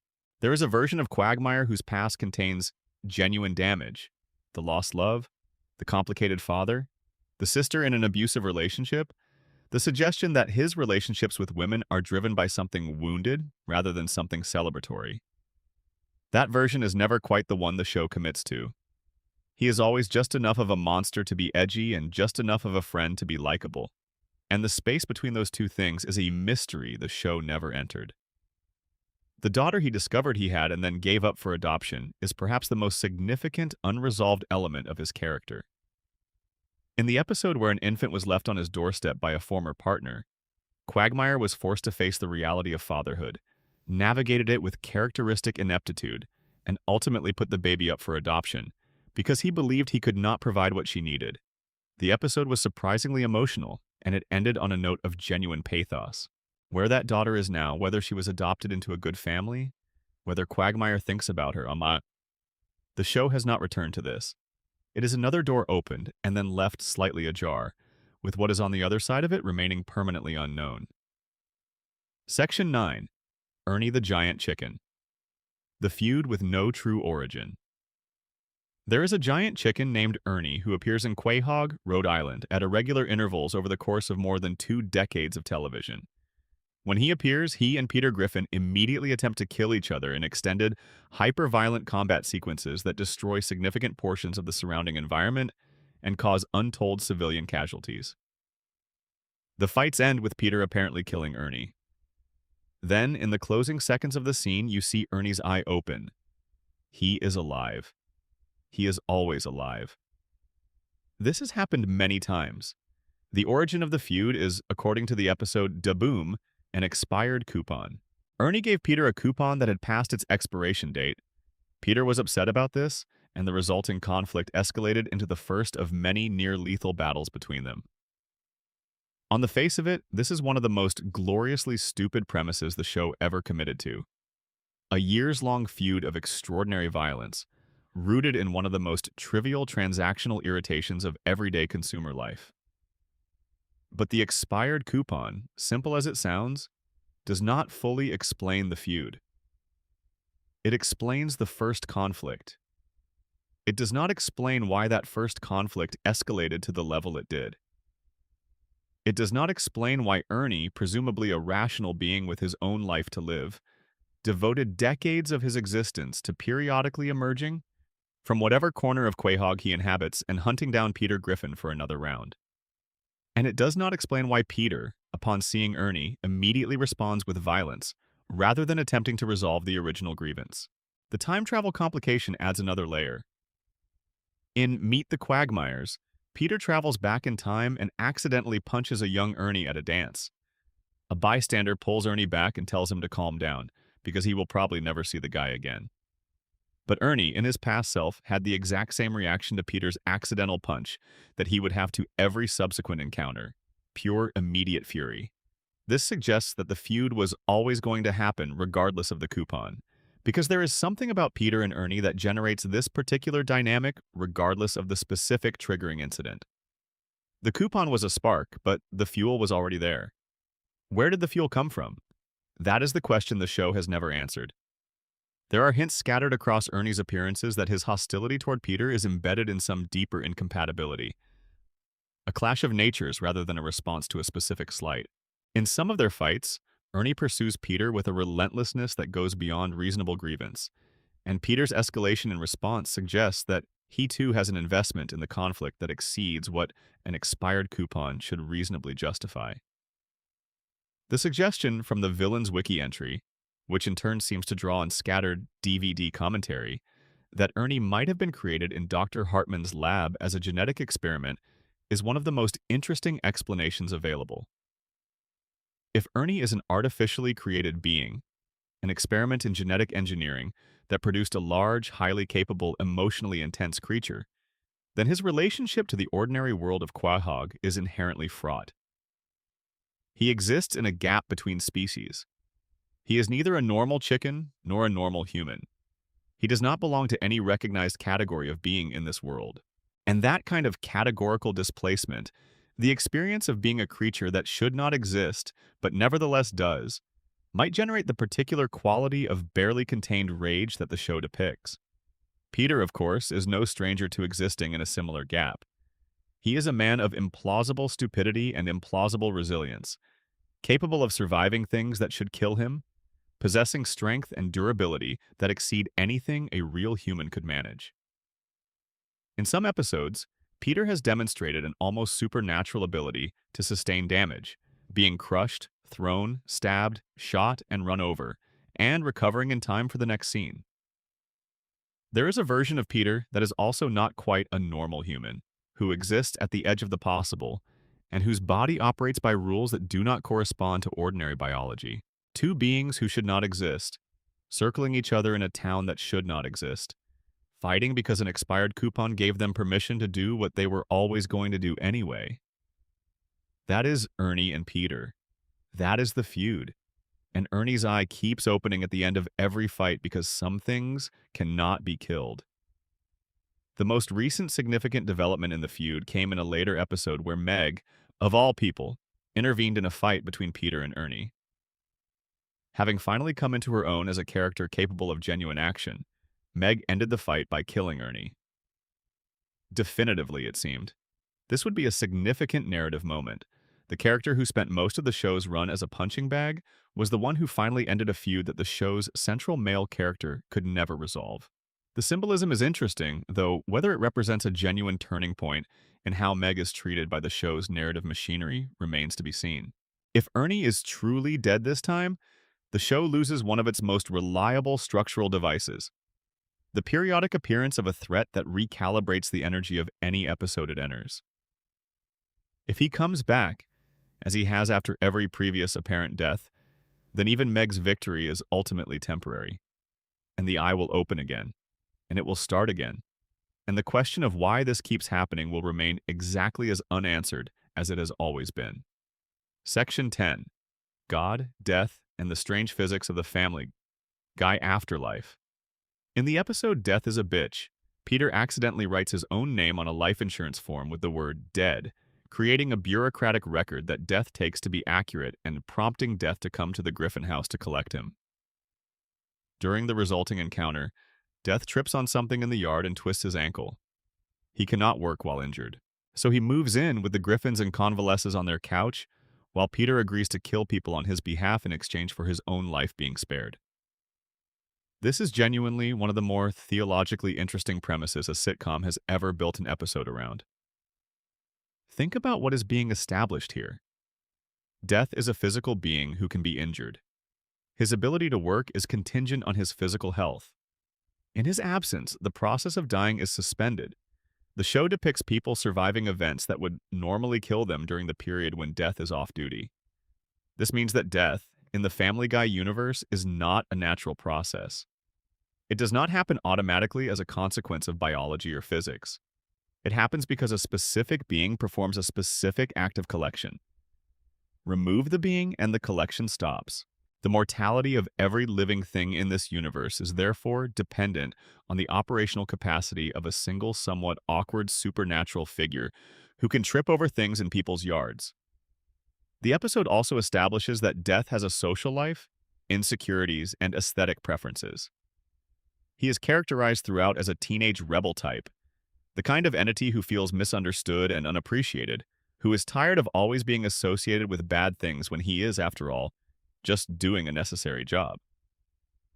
The voice work, originally by Norm Macdonald, gave Death a quality of understated melancholy that made him sympathetic even as his function was unsettling. When Norm Macdonald died in 2021, the show made a quiet tribute by having a later episode establish that Death himself had died of old age, in deference to Macdonald's passing. This is a gentle and genuinely touching piece of meta-acknowledgement, and it raises its own metaphysical question. If Death can die, who collects death?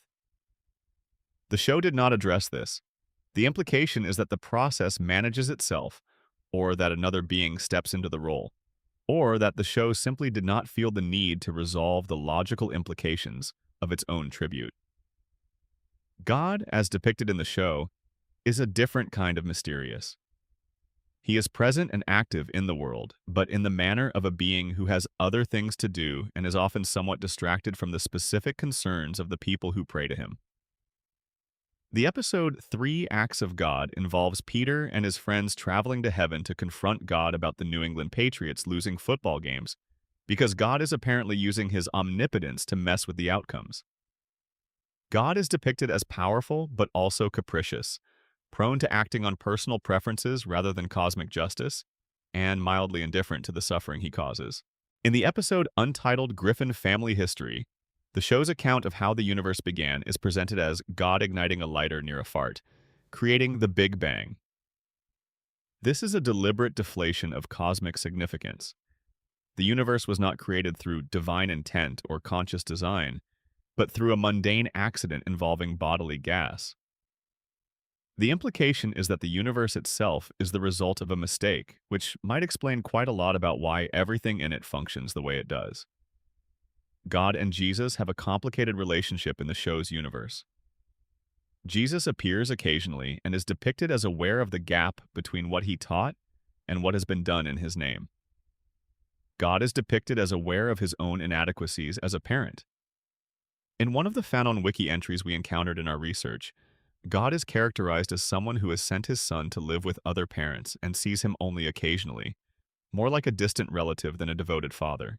The divine family dynamic mirrors the dysfunctional human families depicted elsewhere in the show with enough precision to suggest it is intentional. The show also established, in various episodes, that heaven is a real place with geography and architecture and residents who have retained their pre-death personalities. This means that every person who has ever died in the show's universe and gone to heaven. And the show implies that most people do go to heaven, the theologically generous position, is still existing somewhere, still themselves, still conscious and experiential. If heaven is real and accessible as the episode 3 Acts of God suggests, then death is not an ending, but a transition to a different location that is in some respects better than this one, which should theoretically make the fear of death less acute for all of the characters, but the show does not follow that implication either. The supernatural rules of the Family Guy universe are both more detailed and more incoherent than they appear on the surface. God exists and is active but often distracted. Death is a conscious being who can be incapacitated. Heaven is a real place you can visit. Hell presumably exists but is visited rarely. The afterlife functions as a kind of parallel city where the rules are different but existence continues. Time travel can undo deaths. Parallel universes contain alternate versions of everyone who ever lived. What none of these rules can do, it turns out, is explain anything conclusively. The show has built a metaphysical architecture that is detailed enough to feel substantial, but inconsistent enough to resist systematic analysis. Every question you ask of it generates another question. The gods of this universe are imperfect administrators. The rules of existence here were not designed. They accumulated, episode by episode, each one adding a new piece to a structure that was never drawn up as a whole. Section 11. Peter Griffin's Many Mysteries. The Man at the Center. Peter Löwenbräu. Griffin was born, according to one account, in Mexico, where his mother Thelma had traveled to terminate her pregnancy. The procedure did not succeed in the way she intended. Peter was born during it, and Thelma brought him home to Providence, Rhode Island, where he was raised by Thelma and his stepfather Francis Griffin, a devout and somewhat harsh Catholic man whose primary gift to Peter was a profound sense of inadequacy dressed up in religious language. This is already a significant backstory for a character who is usually dismissed as simply dumb and funny. Peter's existence began with an attempted termination and a medical accident in a foreign country, and his early life was shaped by a stepfather who apparently knew or suspected that Peter was not his biological son, and allowed that knowledge to inform their relationship in ways that were quietly damaging. Francis Griffin died in an episode involving Peter's birthday and an unfortunate clown-related accident. Before he died, Francis' last words to Peter were, "You're a fat, stinking drunk." That is not what you say to someone on your deathbed unless you have been carrying decades of unexpressed contempt. Francis knew something, and the show confirmed it in the episode Peter's Two Dads when Brian suggests Peter undergo hypnotherapy to deal with his grief. And the hypnotherapy reveals a memory of Francis telling young Peter directly, "I'm not your father." The revelation that Peter's biological father is an Irishman named Mickey McFinnigan, a man known as the town drunk in his small Irish village, a position of honor in that community, lands differently depending on how you understand Peter's character. On one level, it is a comedic origin story. The most disreputable man in one of the most disreputable towns in Ireland is the source of Peter Griffin. On another level, it is a piece of genuine tragedy. Peter grew up with a stepfather who resented him for a paternity that Peter himself did not know about until middle age, shaped by a relationship built on unexpressed rejection. The reunion between Peter and Mickey in Ireland is one of those episodes where the show allowed itself to be genuinely emotional within its comedic structure. Mickey initially refuses to believe Peter is his son. The way Peter eventually proves it, winning a drinking contest that Mickey believes only a member of his own blood could win, is both funny and touching because it establishes that the thing Peter has always been most criticized for, his relationship with alcohol, is also the thing that connects him to his actual father. The question of Peter's siblings adds further complexity to his origins. He has a sister named Karen, a brother named Thaddeus who is described as evil, and a vestigial twin named Chip who was growing on his neck. The sister Karen appeared in an episode and was depicted as having been abusive toward Peter during their childhood, which the episode suggested was the cyclical source of Peter's own abusive behavior toward Meg. The violence was passed down, not invented fresh. This is one of the show's more honest moments about how damage propagates across generations, and it is one that was quickly abandoned rather than developed. The vestigial twin Chip is a particular piece of weirdness. He was a tumorous growth on Peter's neck that turned out to have its own rudimentary personality and preferences.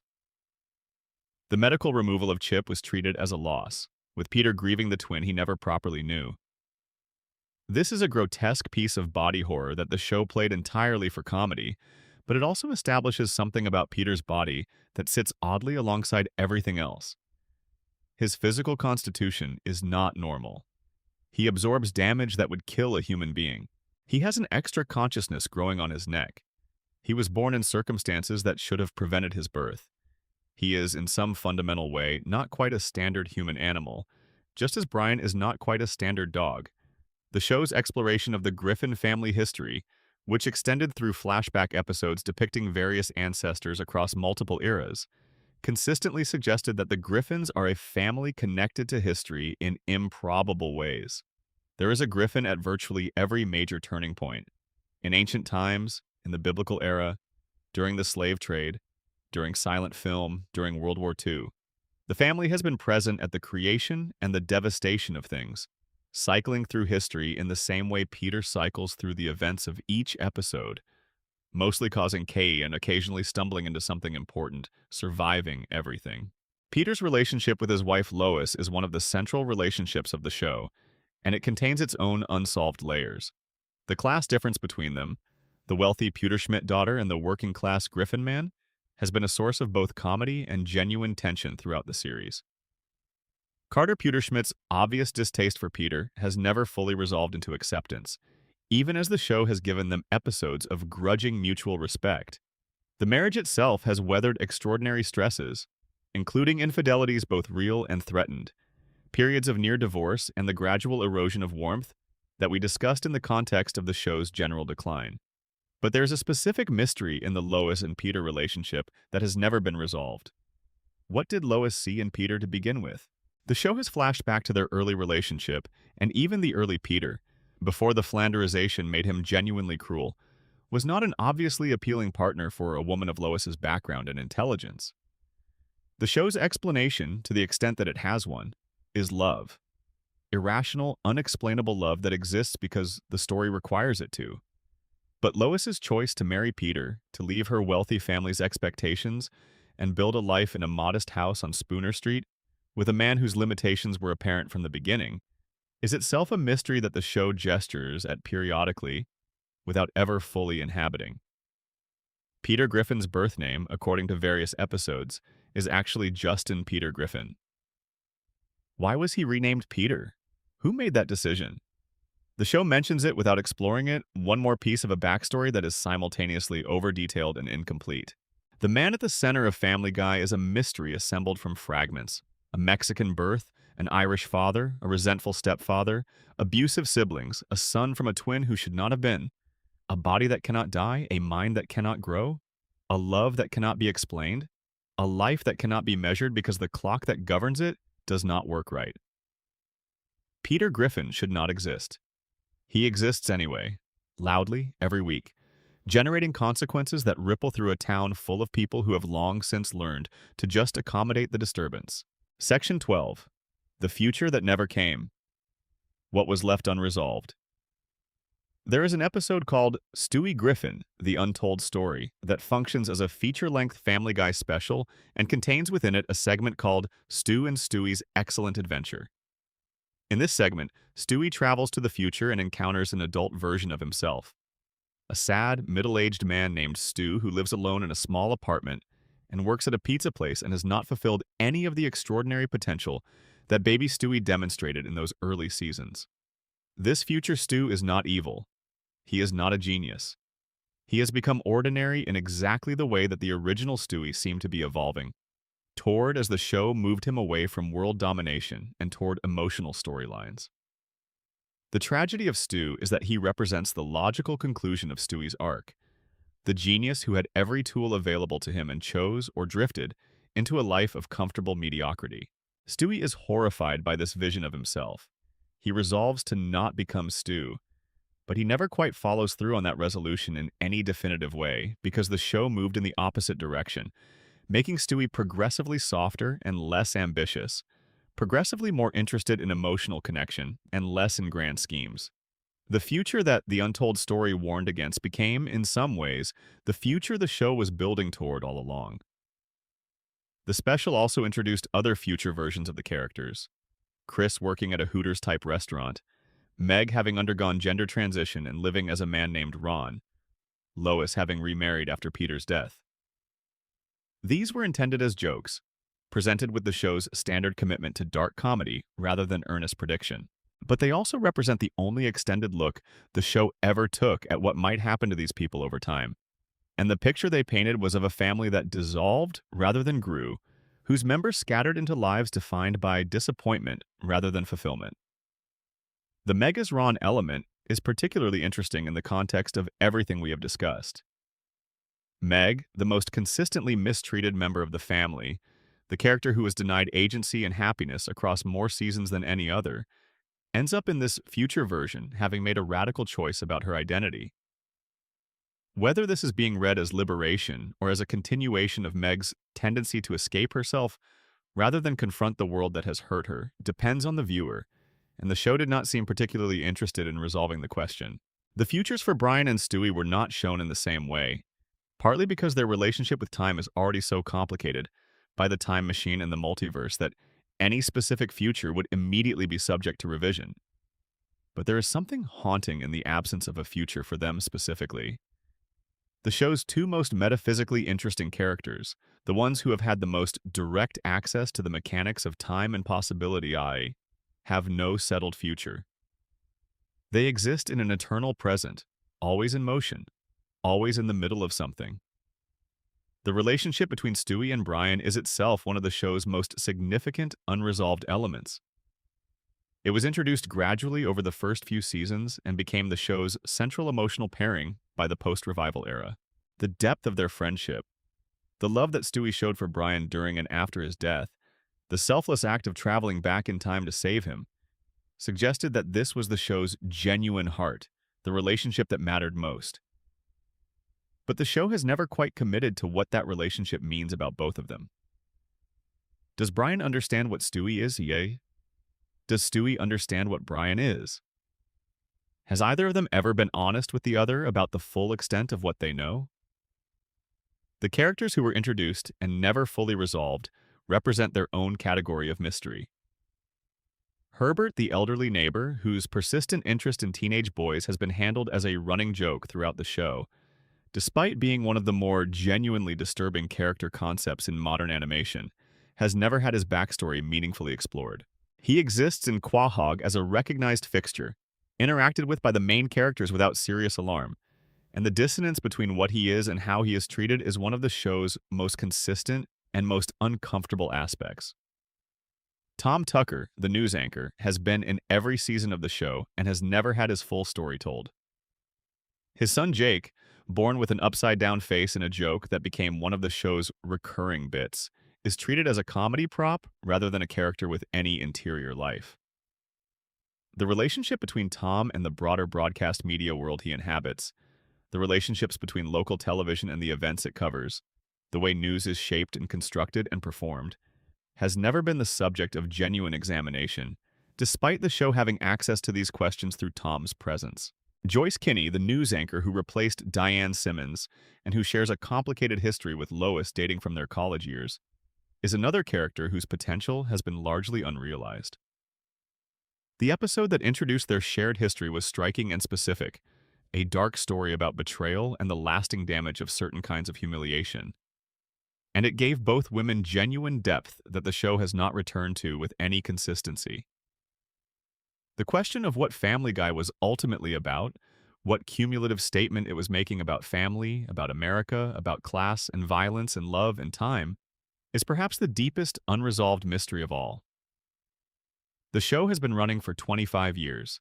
It has generated hundreds of hours of content about this family in this town. And the picture that emerges from all of that content is not coherent in the way that a deliberate artistic statement would be coherent, but it is not entirely incoherent either.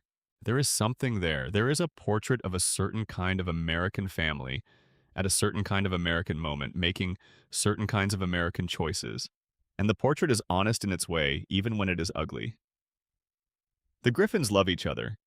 This is easy to forget when the show is at its worst, when the cruelty is at its most gratuitous and the warmth is hardest to find. But it is there, buried under the chaos, present in the moments the show was most honest about itself. Peter's terrible choices come from a place of genuine desire to provide for and please the people around him. Lois's patience has limits, but her devotion has been consistent. Stewie's armor of malevolence was always, from the very beginning, a defense against vulnerability that he has slowly and incompletely dismantled over the course of the series. Brian's self-destruction is the self-destruction of a being who wants more from the world than the world has offered him. Meg has simply wanted to be seen. Chris, the most overlooked of all the children in critical discussions of the show, is perhaps the most emotionally uncomplicated of them. A kind, imaginative, slightly confused boy growing up in a house where those qualities are not rewarded. The future of the show, locked in through at least season 27 by the Disney deal announced in 2025, will continue to produce episodes that add to this portrait without necessarily resolving it.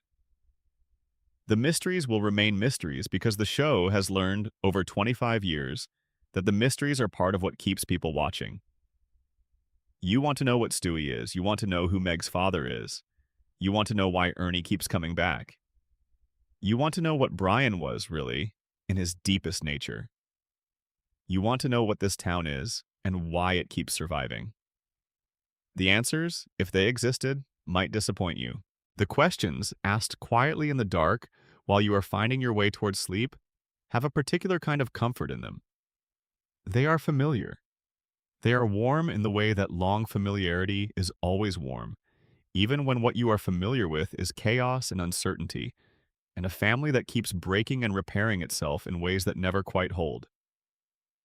The light at 31 Spooner Street is on. It is always on. Whatever is happening inside is loud and confusing and occasionally terrible and occasionally beautiful. And outside, in the dark, Ernie the chicken is blinking one eye open. Stewie is adding something to a device in his room that no one will notice until it is too late. Brian is pouring himself a martini and staring at the ceiling. Meg is sitting on the edge of her bed with her hands in her lap, waiting for someone to ask her what she is thinking. Nobody will. But you might. And that, in the end, might be what all of this was for. Sweet dreams. Drop a like on this video if you made it this far, and make sure you are subscribed for more long-form lore like this. It is the best way to support what we are building here. New content coming soon. Sleep well. End of script section 13. The Lois Enigma, the woman who holds it together and why she stays. If you have been watching Family Guy since the beginning, and if you have been watching it with the kind of attention that accumulates into genuine familiarity, you may have noticed something about Lois Griffin that tends to get overshadowed by the more dramatic elements of the show's character landscape. Not Peter's spectacular stupidity. Not Stewie's inexplicable genius. Not Brian's impossible humanity. Something quieter than any of those, but in some ways more interesting. Lois is significantly smarter than her circumstances suggest she should be, significantly more capable than her life currently requires her to be, and the show has almost never asked why she chose the life she is in rather than the life her background made possible. Lois Pewterschmidt was born into a family of extraordinary wealth. Her father, Carter Pewterschmidt, is depicted throughout the show as a billionaire, the kind of multi-generational wealthy that comes with a private estate, staff, boats, horses, and the particular social confidence of someone who has never seriously had to consider what things cost. Carter is recognizable as a specific type of American man. Old money, openly contemptuous of anyone outside his class, capable of occasional warmth only with people he respects, and he respects almost nobody. He certainly does not respect Peter Griffin, his son-in-law, whom he regards with a mix of distaste and resigned acceptance that has never softened much despite decades of acquaintance. Lois's mother Barbara is a quieter presence in the show, softer than Carter and more willing to show affection, but also a woman whose existence has been defined almost entirely by her marriage to Carter, and the social world that marriage positioned her in.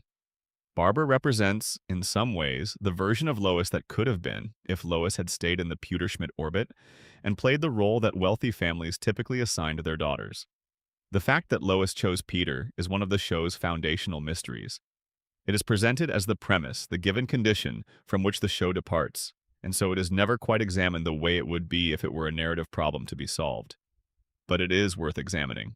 Because Lois is not just a woman who chose a working-class man over her family's wishes, That is a romantic comedy premise, and she could have landed in any number of more capable working-class men. Lois chose Peter Griffin, a man whose intellectual limitations were apparent from the beginning. A man whose recklessness, his inability to think through consequences, his tendency towards spectacular failure in virtually every domain of life, would have been evident to anyone spending more than an afternoon with him. Lois chose this specific man and has remained committed to this specific man through circumstances that would have ended most real-world marriages multiple times over. The show's implicit answer to this question, offered across various flashback episodes and early relationship depictions, is that Peter made Lois laugh, that in his chaos there was a kind of freedom that the Pewterschmidt world could not offer, that choosing Peter was an act of rebellion against a life that was already mapped out for her, and that the rebellion itself was what she needed, even if its specific form was something she could not have fully anticipated. This is a satisfying answer to a romantic question, but it is not fully satisfying to the mystery of a smart woman who has been staying in the same house with the same man through escalating disasters for 25 years. Because here's the thing about Lois that the show has occasionally touched and then backed away from. She is not a simple character. The patient, resigned good humor that is her dominant register is a performance, not a nature. Underneath it are things the show has let surface in specific episodes and then submerged again. There is a Lois who genuinely loves Peter with the irrational completeness that romantic love requires, but that reasonable assessment cannot justify. There is also a Lois who has, on various occasions, demonstrated that her own instincts toward cruelty and selfishness are not as far below the surface as her maternal persona suggests. She is not the simple good woman to Peter's simple bad man. She has her own versions of his tendencies, and the show has been honest about this in moments scattered across its run. The revelation of Lois's past, as the show has assembled it across various flashback episodes, includes a period of genuine chaos that her current domesticity completely obscures. She had a period of drug use and recklessness before settling into her role as wife and mother. She has capacity for violence that she has exercised on screen. Her restraint is a choice she makes consistently, but the choice would not be interesting if the alternative were not genuinely present in her.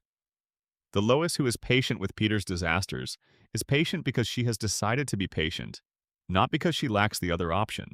The show has never taken Lois's inner life as seriously as it has taken the inner lives of the characters around her.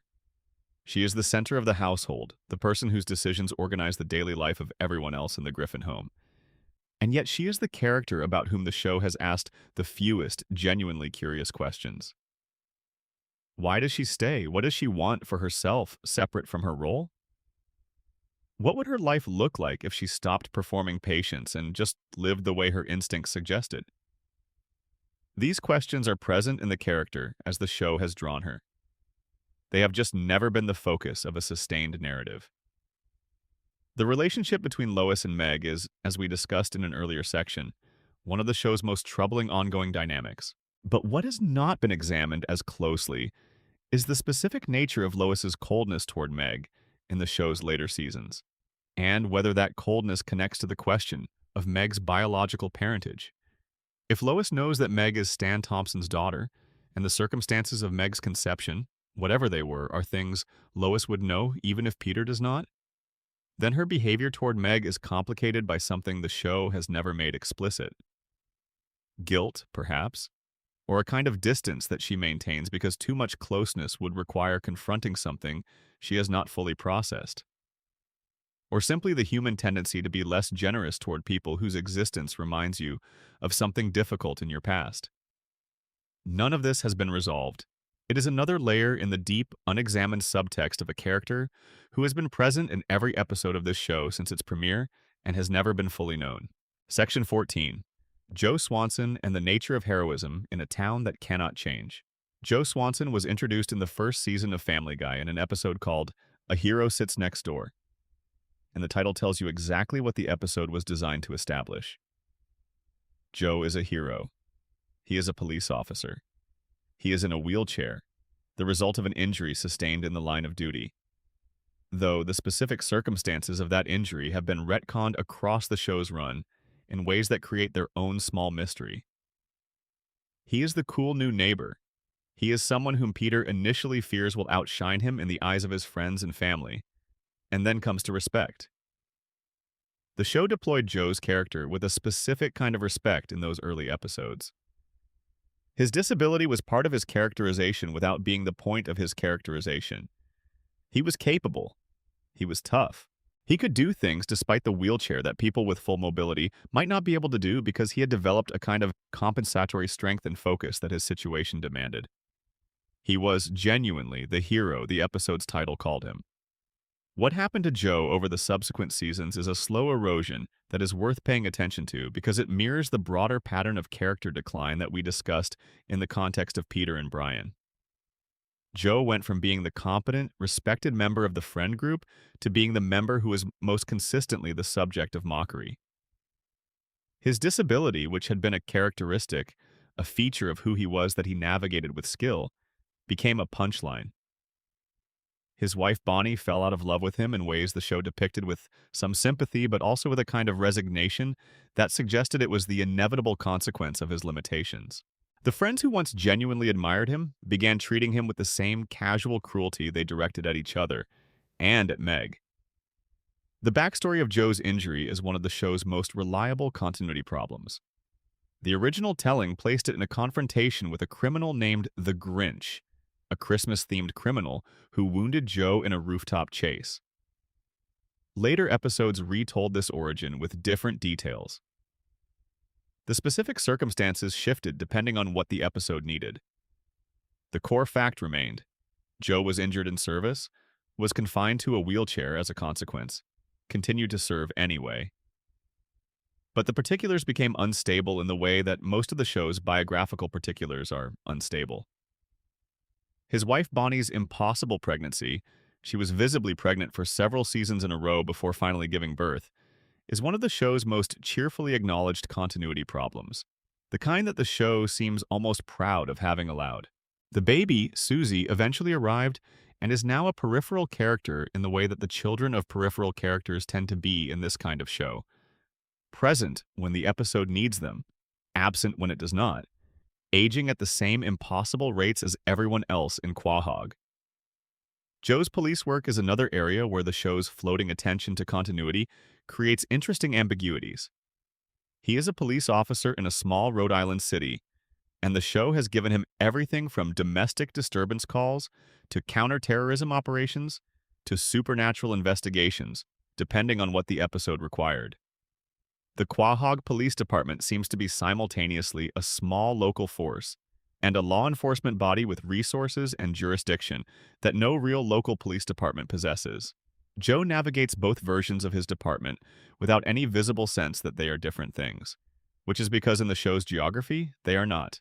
The friendship between Joe, Peter, Quagmire, and Cleveland, and later between Joe, Peter, and Quagmire after Cleveland's departure for his own spin-off series and eventual return, is one of the show's most consistent structural elements.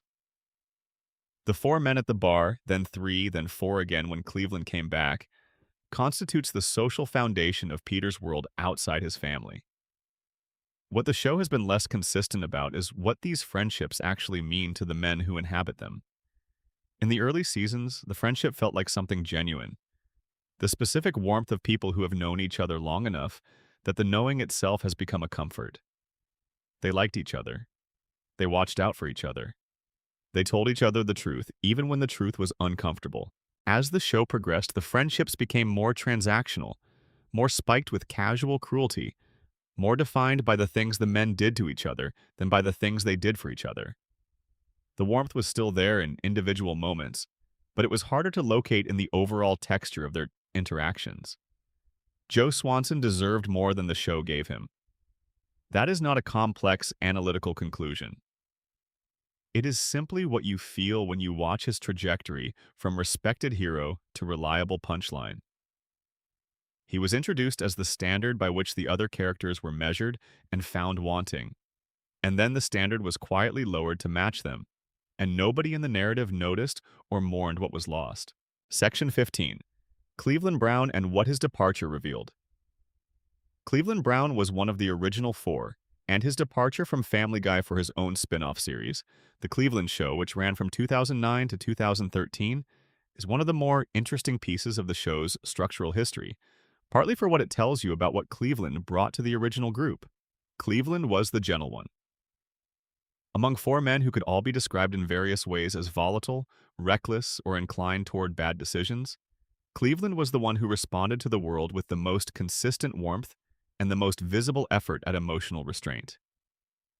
His laugh, the specific quality of his reaction to things that were funny or bizarre, was one of those character notes that lodged in the memory in a way you could not quite account for. He was not the funniest character. He was not the most developed. But he had a quality that the group lost when he left. The circumstances of Cleveland's departure involved his first wife, Loretta, cheating on him, with Quagmire in one of those narrative choices that the show made without fully thinking through the implications for the friendship dynamics it was rearranging. Loretta and Quagmire, Cleveland's friend and wife, had an ongoing relationship that ended Cleveland's marriage and then ended in Loretta's death, which the show treated with a kind of breezy finality that did not quite match the dramatic weight it had set up. Cleveland moved to Virginia for the Cleveland Show, married Donna, and spent 4 seasons in a different franchise before returning to Quahog. His return was handled with the specific casualness that Family Guy applies to events that would be enormous in real life. He came back. He was reintegrated into the friend group. The accumulated history of what had happened during his absence, the marriage, the children, the entirely different life, was largely background context rather than narrative material. The show moved on, and Cleveland moved with it. What Cleveland's absence revealed was the function he had been serving in the original group without anyone quite articulating it.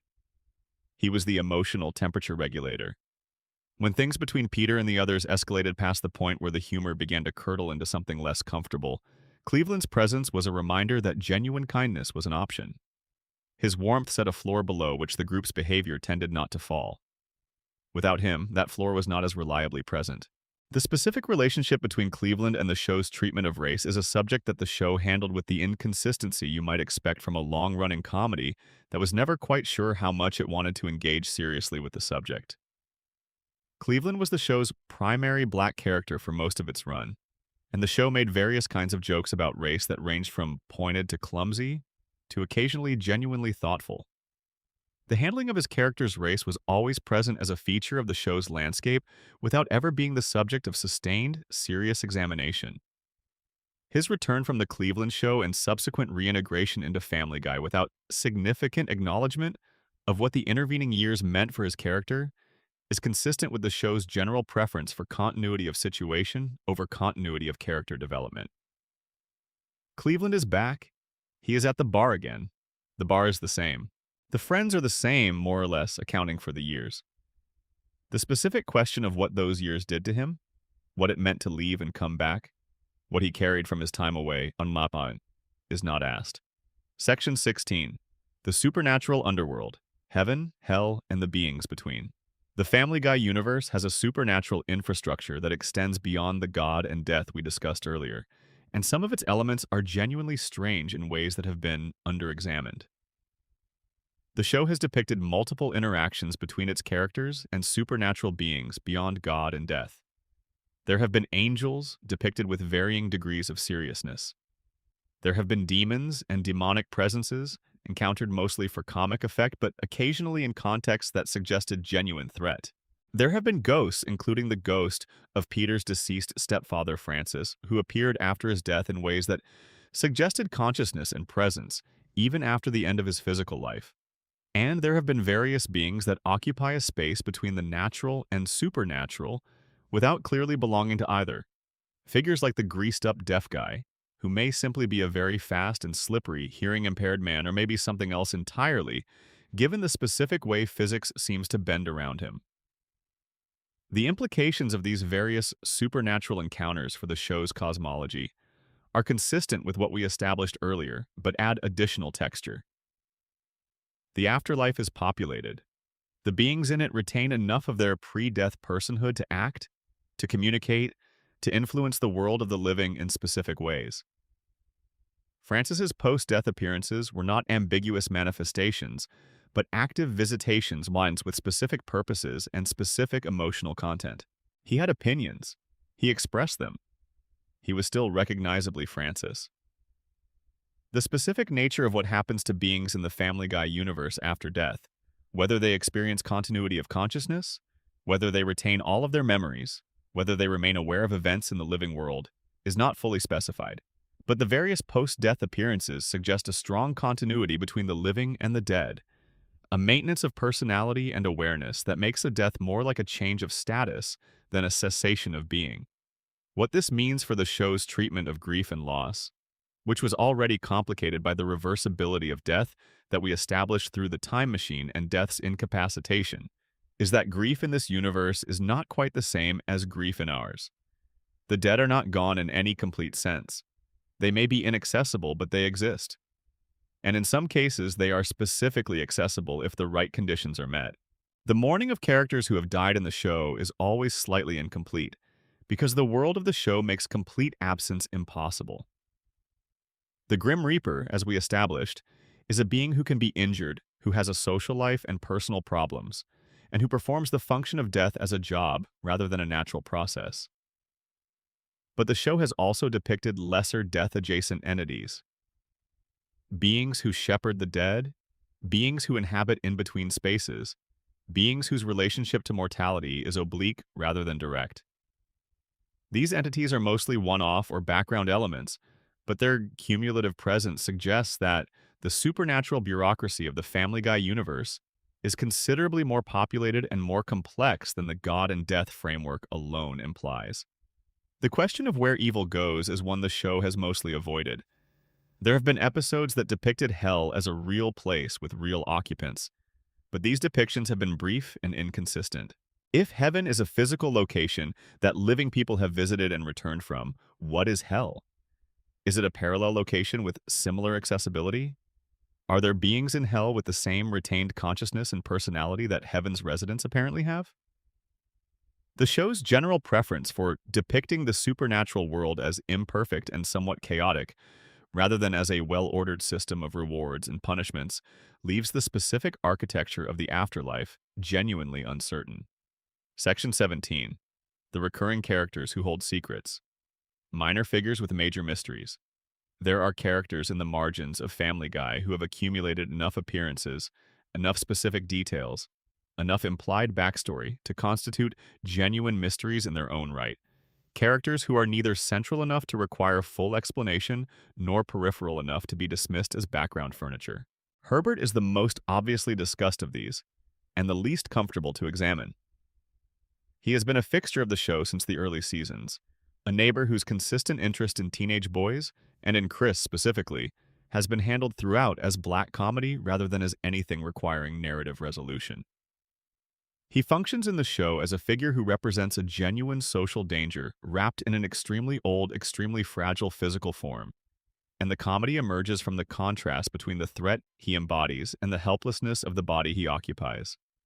But the show has also, very occasionally, given Herbert moments of genuine pathos that complicate the pure comedy register. There are implications in his character of a long life behind him, of a history that predates the show by decades, of experiences and losses that shaped whatever he became. He served in the military. He had a dog named Jesse that he loved. There is a softness accessible in him, in specific moments, that sits oddly alongside everything else about him.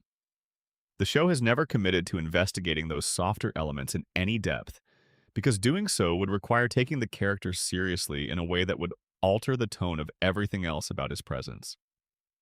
Mort Goldman, the pharmacist, is another character who exists in the show's margins, with more specificity than his screen time might suggest.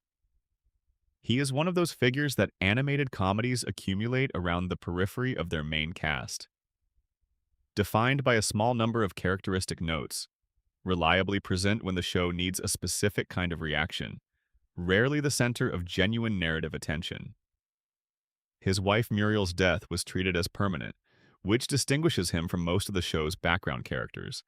He is a widower in a world where widowhood is an unusual permanent state rather than a temporary condition. He carries a loss that has not been undone. That distinguishes him. Mayor Adam West, the fictional version of the real actor Adam West who played the mayor of Quahog for the show's run until West's death in 2017, was one of those characters who operated on a register of surreal non sequitur, that was entirely his own.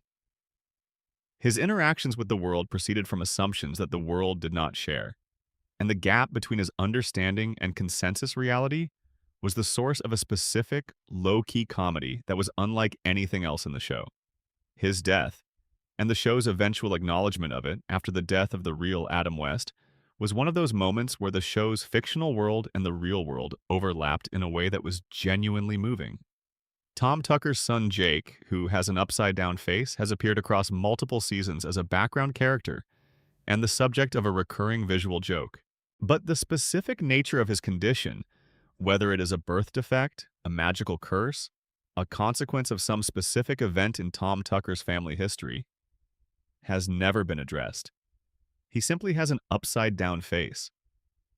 The world treats this as unremarkable, and in a town where a baby is building time machines and a dog is writing unsuccessful novels, an upside-down face is not the strangest thing around. Trisha Takanawa, the field reporter for Channel 5 News, has been present since early seasons and is one of those characters who has accumulated enough individual detail across many years of background appearances to feel like a real person while remaining genuinely unexplored as a character. She is capable, competent, occasionally willing to engage in behavior that complicates her professional role, and has a specific kind of on-camera presence that distinguishes her from the other news station characters. What is her actual life like? What does she want? The show does not ask. These marginal characters collectively populate Quahog in a way that makes it feel genuinely inhabited. The sense that the world of the show extends beyond the characters the camera follows, that there are lives happening in the peripheral spaces. But the extension is implied rather than developed. The people in the margins hold their secrets because the show has never sent the camera their way long enough to take their pictures properly. Section 18. The question of consciousness. Are these characters aware they are in a show? Family Guy has broken the fourth wall more times than almost any other animated comedy in television history. Characters speak directly to the audience. Characters reference the show itself, its network, its ratings, its writing staff, its decline in quality. Peter has looked into the camera and asked viewers questions.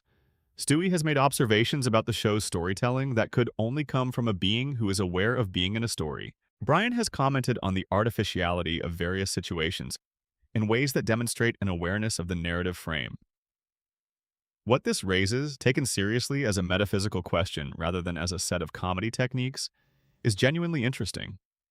Is the fourth wall breaking in this show diegetic? Are the characters actually aware they are fictional characters being watched by an audience? Or is it non-diegetic, a comedic technique that exists outside the story's logic, available to the writers but not meaningful as information about the character's actual experience? The show has used both approaches at different times, and the inconsistency is itself revealing. In most episodes, the characters behave as though they are unaware of being in a show. They are invested in their own situations, concerned about outcomes, acting as though the future is genuinely uncertain. In specific moments, usually comic ones, that fourth wall is punctured and a character says something that implies awareness. And then the next episode proceeds as though the puncture did not happen. But Stewie is the character who creates the most serious fourth wall problem. His awareness exceeds what even the occasional character who makes a meta-joke possesses. In the early seasons, there were moments where Stewie seemed to understand his own situation at a level that went beyond comic meta-reference, where he appeared to be aware not just that he was in a show, but what the show's parameters were, what he was allowed to do within them, what the constraints on his agency were. The ending of the Stewie Kills Lois two-parter, the reveal that the entire story was a simulation, could be read as Stewie's awareness of the narrative itself. He knows stories can be contained within larger stories. He knows the reset button exists. He knows that dramatic events will be undone if they threaten the show's fundamental structure. There is a version of Family Guy in which the show is told entirely from Stewie's perspective, in which everything the audience sees is Stewie's experience, or Stewie's imagination, or Stewie's construction.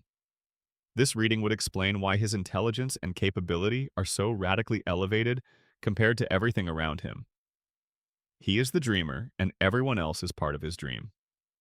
It would explain why the other characters' perception of him is so inconsistent. They understand him when the dream requires them to. It would explain why the world keeps resetting after apparently permanent changes, because the dreamer can revise his dream. And it would explain why Stewie keeps not quite conquering the world, because the world is his creation and its continued existence is the precondition for his existence within it. This reading is not one the show ever commits to, but the specific way Stewie is written, especially in the early seasons when the character was most distinctive and most strange, is consistent with it in ways that go beyond coincidence. He is the only character in the show who seems genuinely aware of the paradoxes, the impossibilities, the deep structural strangeness of the world he inhabits. Everyone else just lives in it. Stewie examines it. He builds machines that probe its edges. He travels to its other ends. He looks at it from outside it, through universes where it does not exist, and then comes back and continues to occupy it. What is he looking for? What would satisfying the examination look like? The show does not answer this, because the show cannot answer it without becoming a different show, one that looked directly into the philosophical implications of its own premise rather than using them as background texture. But the question is there, and Stewie is the character most visibly possessed by it. He is the one who knows there is something to figure out. He has been trying to figure it out for 25 years. He has not found the answer. Maybe the answer is that there is no answer. Maybe the universe was created by an accident involving a lighter and a biological function, and it has been what it has been ever since, and the most you can do is build a time machine in your bedroom and go looking. Section 19. What the show knows about itself. Self-awareness as mystery. There is a kind of self-awareness that Family Guy has practiced throughout its run that goes beyond the simple fourth wall breaks we discussed in the previous section. It is a more pervasive, less easily categorized self-knowledge that the show expresses through the specific ways it chooses to frame its own failures and limitations. The show has made jokes about its own declining quality with increasing frequency across its later seasons. Characters have commented on the show's overuse of cutaway gags, on its reliance on shock value, on the way storylines do not go anywhere, on the show's age and the fact that it has been on for longer than its concept can comfortably sustain. These are jokes made by characters who exist inside the show about the show that contains them, which is a structurally unusual position to occupy. A bit like a building commenting on its own architectural flaws while you are standing inside it. What is the function of this self-aware commentary? On one level, it is a comedy technique. Acknowledging a flaw before the audience can criticize it is a form of preemptive self-deprecation that tends to generate goodwill. If the show makes the cutaway gag joke before you do, you are more likely to laugh at the gag than to be frustrated by it. The acknowledgement is a kind of permission slip. But there is another level at which the self-awareness is more genuinely interesting, which is the level at which it represents the show trying to understand what it has become. Family Guy is not the same show it was in 1999. The people who make it know this. They have watched the same ratings decline that everyone else has watched.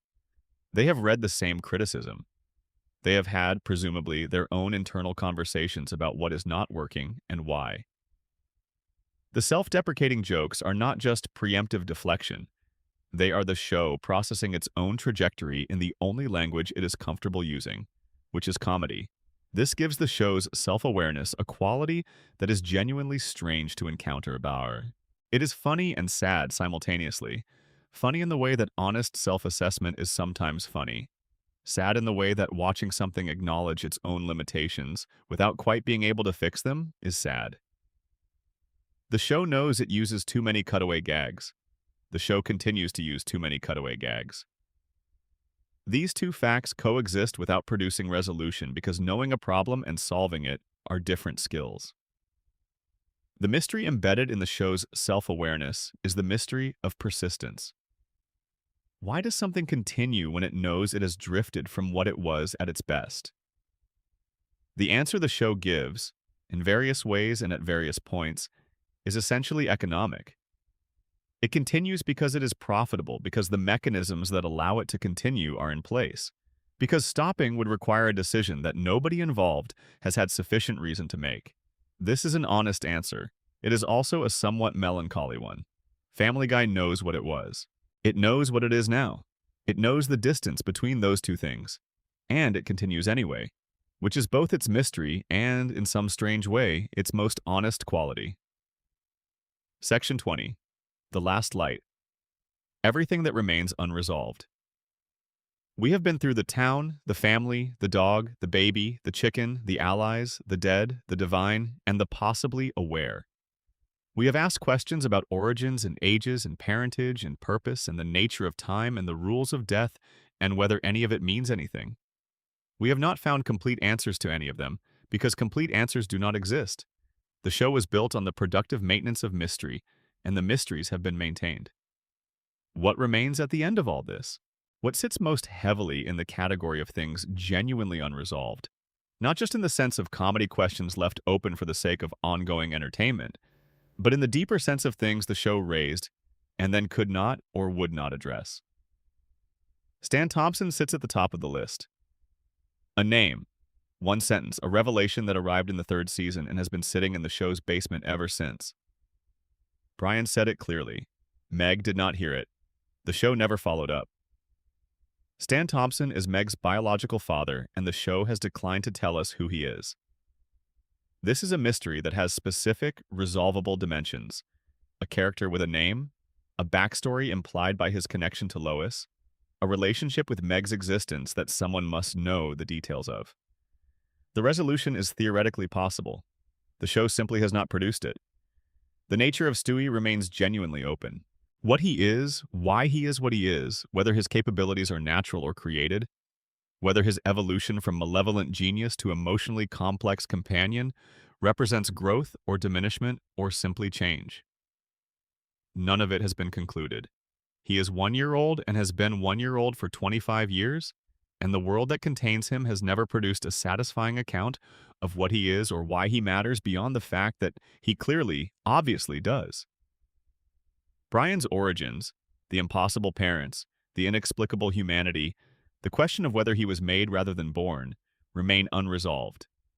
His relationship to his own biology, to the aging that his species imposes, to the mortality that should be relevant to him in a way that it is not relevant to the characters around him, has never been confronted directly. The chicken feud contains a paradox that will never be unwound. Ernie keeps surviving. The origin keeps cycling back through the time travel episode without finding a stable starting point. The feud exists as a perpetual state rather than a narrative with a beginning and an end. Quahog itself, the geography that does not hold, the history that keeps shifting, the infrastructure that exceeds what its setting should support, remains what it has always been. A place that feels entirely real and is entirely impossible, a town assembled from feeling and need rather than from surveyed coordinates. The question of what any of this means, whether the Griffin family and all their chaos and love and failure add up to something, is the question the show has been asking without explicitly framing it for 25 years. The answer changes depending on which episode you are in, which season you are watching from, which period of the show's life you happen to discover it in. But there is an answer in there somewhere, even if it shifts. Here it is, stated plainly. These characters are broken and they keep going. They are broken in specific ways that mirror real ways that real people are broken. By bad parents, by failed ambitions, by the weight of not quite being who they wanted to be. And they keep going the way real broken people keep going, which is forward, imperfectly, without the clean resolution that would allow them to feel finished with the things that broke them. That is not a new insight about this show. It is the oldest insight about it. But it still applies at the end of all the mysteries, when you have gone through every question the show raised and found that none of them have clean answers. The Griffin family is not a mystery that resolves. They are a mystery that continues. And somewhere in that continuation, in the lights staying on and the family staying together through everything they should not have survived, there is something that feels less like a failure of resolution and more like a kind of stubbornly generous truth. The town is still there. The house is still lit. Whatever is happening inside is still happening. And that is where we land tonight. Every mystery cataloged, every question asked, every shadow named, even when it could not be explained. Thank you for spending this time with me and with a fictional family that somehow keeps mattering, even when it probably should not. If you made it all the way here, please hit the like button. It costs nothing and genuinely helps this channel. If you are not already subscribed, now is the perfect moment. More long-form lore and mystery analysis is coming, and I would love to have you along for all of it. Until next time, sleep deeply and let the mysteries settle around you like the quiet they are. End of script extended section. The Pawtucket Brewery and the world Peter inhabits.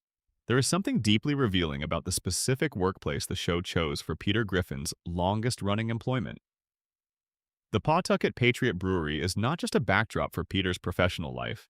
It is a statement about the kind of man Peter is and the world he inhabits.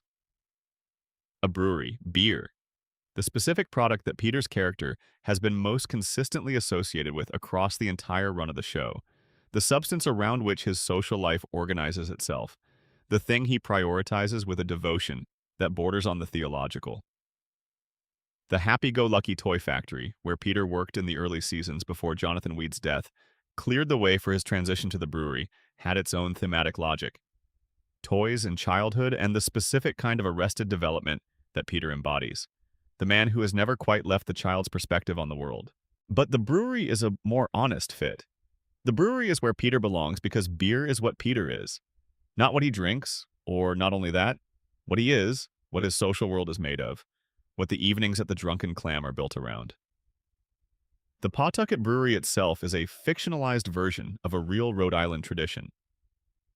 Pawtucket is a real city in Rhode Island, immediately adjacent to Providence, and it has a history rooted in manufacturing and industry that the show gestures at without necessarily meaning to.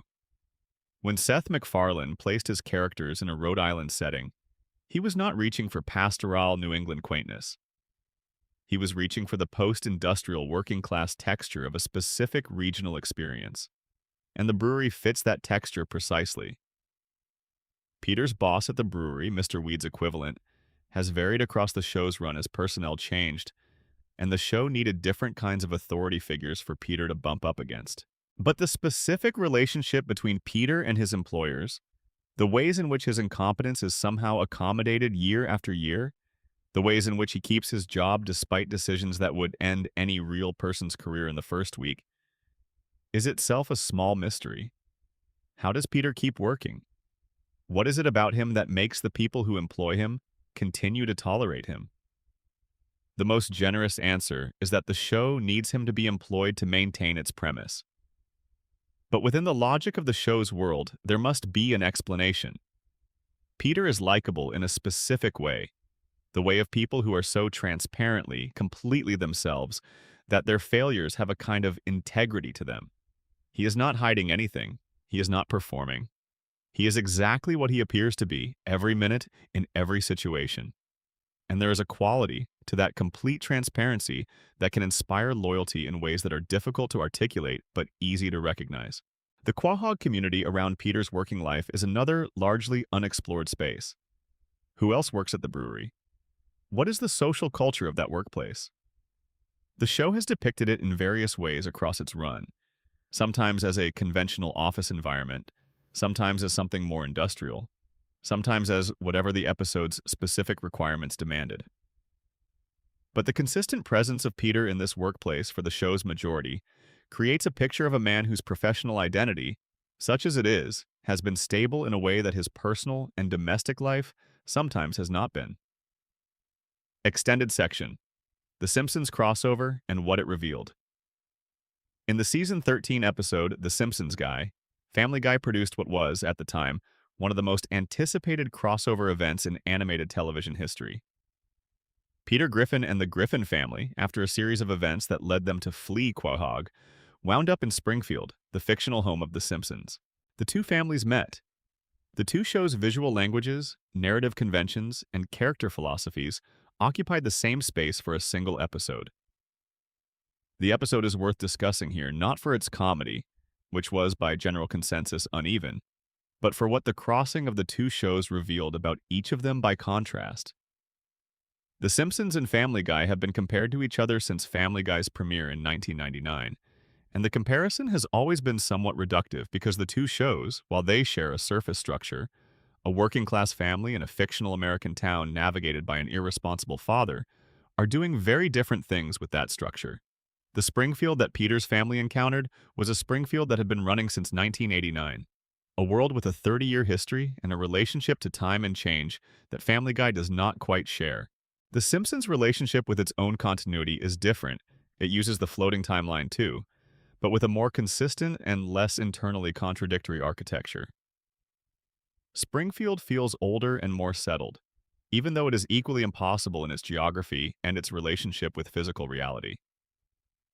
What the crossover revealed specifically about the Family Guy world was how much of its energy comes from rupture and disruption rather than from sustained habitation. The Griffins in Springfield were visitors, and the episode played with that visitor status in ways that highlighted how much of Family Guy's texture comes from the specific strangeness of Quahog rather than from the characters themselves. In someone else's town, against someone else's backdrop, the Griffins were somewhat diminished, still recognizably themselves, still generating the kinds of events that they always generate, but less fully themselves than they were in the context that had been built specifically around them.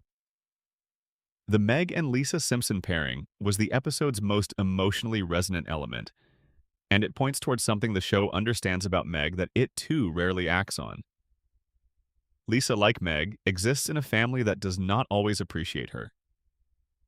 Lisa's experience of being the most sensitive and most intellectually serious member of a family that does not share those qualities is a direct parallel to Meg's experience of being the most emotionally normal member of a family that does not share that quality. The recognition of each other in the crossover episode was the show being honest about Meg in a way it seldom allowed itself. The crossover resolved without permanent consequence for either show, which is the standard resolution for this kind of event. The Griffins returned to Quahog. The Simpsons remained in Springfield.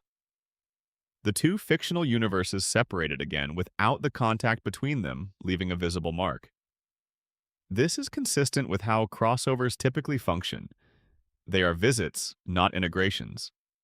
But in the context of a show that has so many unanswered questions about its own universe, the crossing of the border and the return from it felt like a missed opportunity to ask something meaningful about what makes each universe what it is.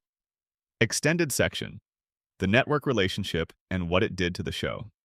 The tension between Seth MacFarlane and the Fox network has been documented in various public statements over the years and has been referenced within the show itself through various degrees of fourth wall acknowledgement. MacFarlane signed a deal with NBC Universal in 2020, reportedly worth approximately $200 million over 5 years, which moved his production company and his newer creative work away from the Fox ecosystem. His public comments about Fox News and its political direction, his comparison of his relationship with the network to a failing marriage, his explicit statements that he would prefer Family Guy to air on any other network. These are not private frustrations. They are public ones, and they exist in the record. What this creates is an unusual production situation. The show's creator does not want the show on the network it airs on. He continues to voice the characters because contractual obligations require it. The creative day-to-day management of the show is handled by other people who do not share the specific conflict that MacFarlane has with the network. The show continues because the economics support its continuation, and the economics are sufficient because the show has a value in reruns and streaming and merchandise that does not depend on its creators' enthusiasm for the project. This situation is not unique to Family Guy. There are many examples in entertainment history of creators who have become estranged from the properties they created, while those properties continue to be produced and distributed. But it is relevant to the specific quality of later Family Guy because the show's best episodes have always had the texture of something personal. Humor rooted in specific observation, character work rooted in genuine care, emotional content rooted in someone's actual investment in these fictional people. When that personal investment is diminished, the texture changes. The episodes still exist. The humor is still sometimes effective, but there is a quality of aliveness to the early seasons that is harder to locate in the later ones. And MacFarlane's increasing distance from the show's daily creative process is one of the factors that explains that change. The network relationship also speaks to the question of what Family Guy ultimately is: a creative work or a commercial product. Most long-running television shows are both, and the balance between those two things shifts across a show's lifetime. Family Guy was more strongly a creative work in its early seasons, when MacFarlane was deeply involved and the show was still finding and developing its voice. It became progressively more strongly a commercial product as the seasons accumulated, and the show's continuation became less about artistic momentum and more about reliable economic performance. The renewal deal announced in 2025, extending the show through season 27 and the 2028 to 2029 television season, is a commercial decision. It was not announced because anyone involved believed the show had a specific creative destination it needed to reach by its 30th anniversary. It was announced because the economics of producing Family Guy continue to make sense, because the show's value in the larger ecosystem of its parent company's entertainment properties continues to justify its production cost, and because the combination of voice talent and animation production infrastructure that exists around the show can continue to be deployed with relative efficiency. Whether there are specific creative stories left to tell in the Family Guy universe, whether Stewie's mystery will be addressed, whether Stan Thompson will appear, whether the chicken feud will find its permanent resolution, whether Meg will get the sustained storyline she has always deserved, is a separate question from whether the show will continue to be made. The show will be made. The creative questions may or may not be answered within the seasons that remain. Extended section: The American Dad Comparison and What It Proves. There is a show that Seth MacFarlane created alongside Family Guy, running on the same network in the same animation domination Sunday night block, and for a long stretch of time in the same cultural conversation about what animated adult comedy could do. American Dad premiered in February 2005, just a few months before Family Guy returned for its fourth season, and for the first several years of its existence, it was largely treated as the lesser work, the show that existed in Family Guy's shadow, that borrowed from Family Guy's DNA without possessing its energy or its audience. American Dad has now been running for roughly the same length of time as Family Guy. It has not suffered the same degree of character deterioration or narrative drift. It has not generated the same widespread critical consensus that it peaked early and declined steeply. It is, by most assessments of people who have watched both shows attentively over their full runs, the better show now, not because it started better, but because it was managed better across the years. The specific difference that most accounts point to is the absence of cutaway gags. American Dad does not use them. The show's humor has to come from the characters and the situations, rather than from the external injection of random jokes that have no connection to the ongoing narrative. This structural choice forced the American Dad writing room to develop a different set of skills than the Family Guy writing room developed. And those skills, the ability to generate comedy from character dynamics and story development rather than from lateral jumps to unrelated material, proved more sustainable over time. Stan Smith, the show's central character, started as a much more one-dimensional figure than Peter Griffin. His extreme patriotism, his blind faith in authority, his reflexive rejection of anything that challenged his existing worldview, these were broad strokes for a character who was initially more political caricature than person. But the show allowed him to become more complicated, more genuinely contradicted by his own experiences and relationships, more capable of real development without losing the core qualities that defined him. He learned things, and the learning stuck. He changed in ways that accumulated, rather than being reset each episode. Roger the Alien is American Dad's most purely original creation, and he may be the most sustainably inventive comic character in either show's history. The specific conceit of Roger, that he can adopt elaborate personas, becoming entirely different characters with full backstories and apparent histories, and that these personas are so complete that other characters interact with them without recognizing Roger underneath, is inexhaustible as a comedy premise in a way that Stewie's evil baby premise, however originally brilliant, was not. Every episode can introduce a new Roger persona. The supply of possible personas is infinite. The show has been drawing on this supply for 20 seasons and has not come close to exhausting it. What American Dad proves, in the context of everything we have discussed about Family Guy, is that the decline was not inevitable. The argument that any show will degrade after 20-plus years of continuous production, that creative fatigue is simply the destiny of long-running entertainment, cannot survive the comparison between these two shows. One show started from the same creator, the same network, the same era, and has maintained its quality across roughly the same lifespan. The difference is not talent or resources or the passage of time. The difference is choices. Specific creative choices made by specific people in specific rooms, episode by episode, year by year. Family Guy chose to Flanderize its characters. American Dad chose to develop them. Family Guy chose cutaway dependency. American Dad chose narrative. Family Guy chose shock value. American Dad chose wit. These are not abstract positions. They are the practical outcomes of decisions made in writers' rooms and production meetings and network discussions, and the outcomes speak for themselves across 20-plus years of relative quality. This does not diminish what Family Guy was at its peak. Seasons 1 through 3 are genuinely great television. The revival seasons had real highlights. Individual episodes across the show's entire run have been exceptional. But the comparison with American Dad removes the comfortable excuse that decline was simply what time does to shows, and replaces it with something more specific and more honest. The decline was a choice, and another choice was always possible. Extended section: Fan theories, community, and the meaning of a shared mystery. Family Guy has generated an unusually rich tradition of fan theorizing, and the theories are worth discussing as objects in their own right, not just for what they propose, but for what they reveal about why people engage with the show the way they do. The most enduring fan theories about Family Guy tend to be the ones that provide meaning to elements the show itself treats as jokes. The theory that Brian is a genetic experiment explains his inexplicable humanity.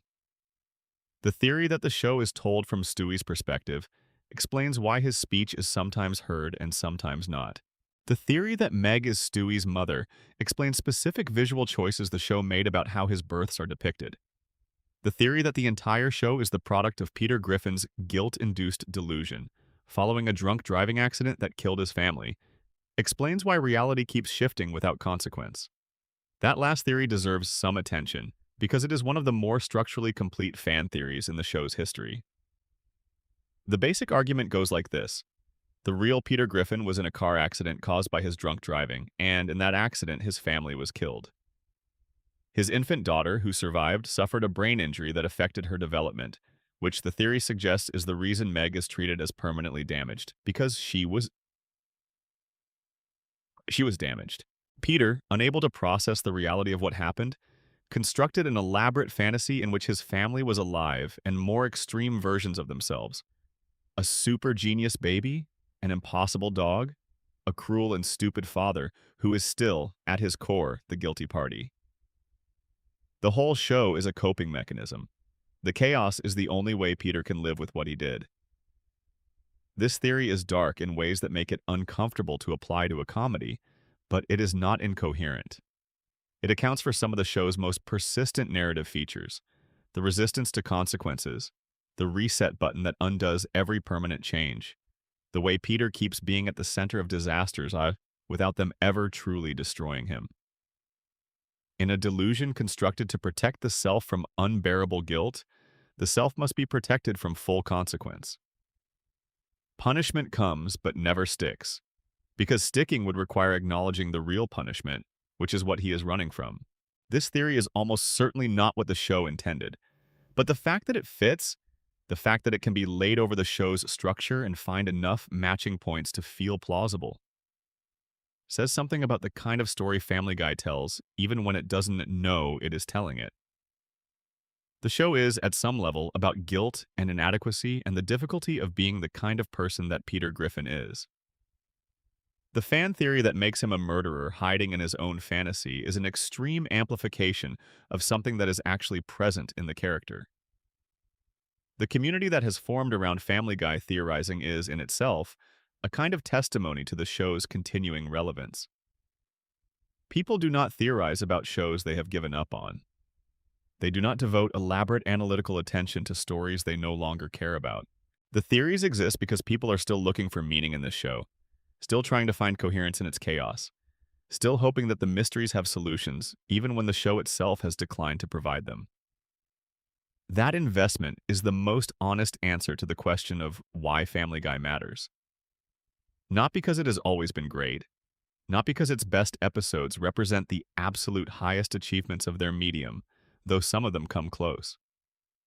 but because it has created something that people care about enough to keep working at, to keep asking the questions, to keep coming back to the house on Spooner Street and walking through the rooms and wondering what is really there. The mysteries are why you are here. The mysteries have always been why you are here. And wherever you are, whatever city or country or hour of the night or morning you are in, whatever state of consciousness the tiredness has produced, whatever specific version of the quiet or the noise surrounds you, the mysteries are still open. They will be open tomorrow. They will be open for as long as the show continues to exist, which, given the deal announced in 2025, will be at least through 2029. Sleep with them. They are good company. They are the kind of questions that do not demand resolution, only the pleasure of asking. And you have been asking them all evening, here with me and with the family, that should not exist in the town that cannot be found on any map. And the asking has been its own kind of answer. The lights are on. They are always on.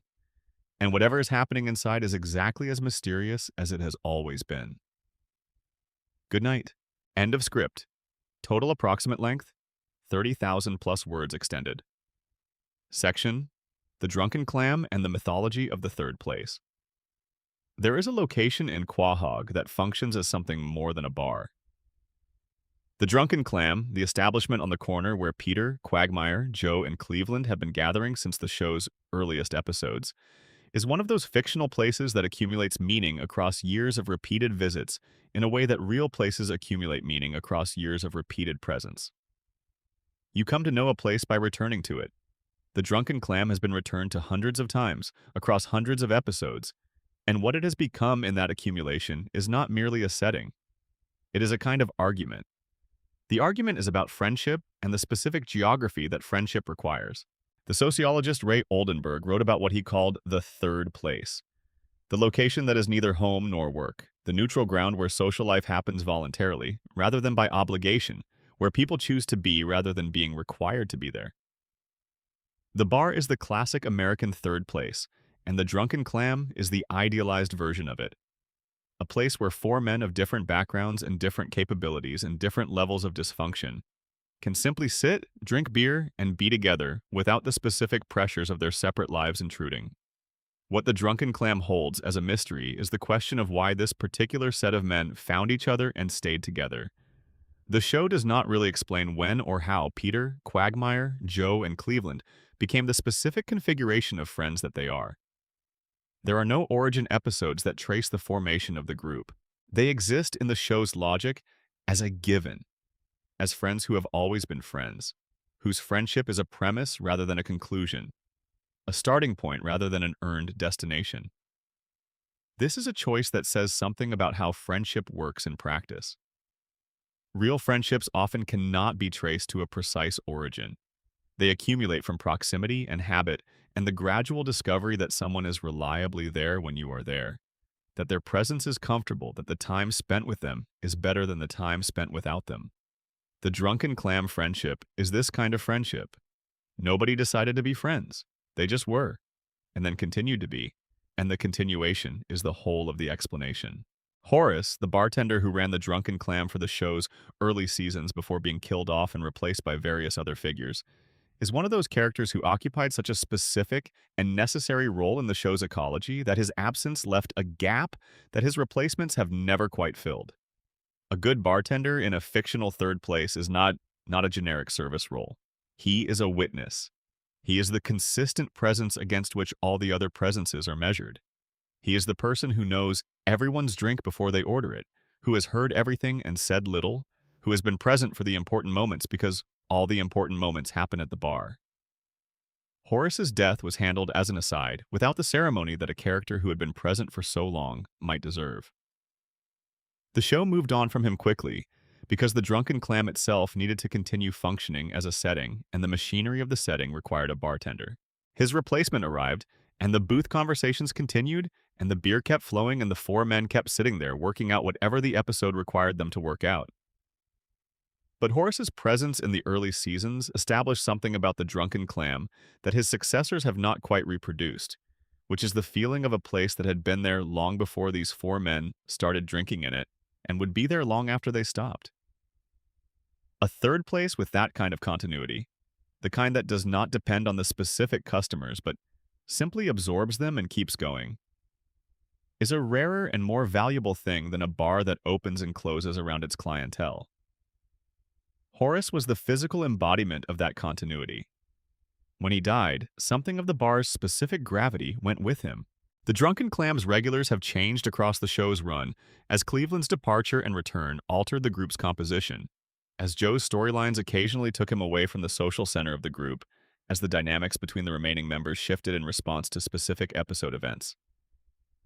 But the basic geometry, 4 men, a booth, glasses of beer, the low lighting of a place designed to make the outside world feel far away, has remained constant.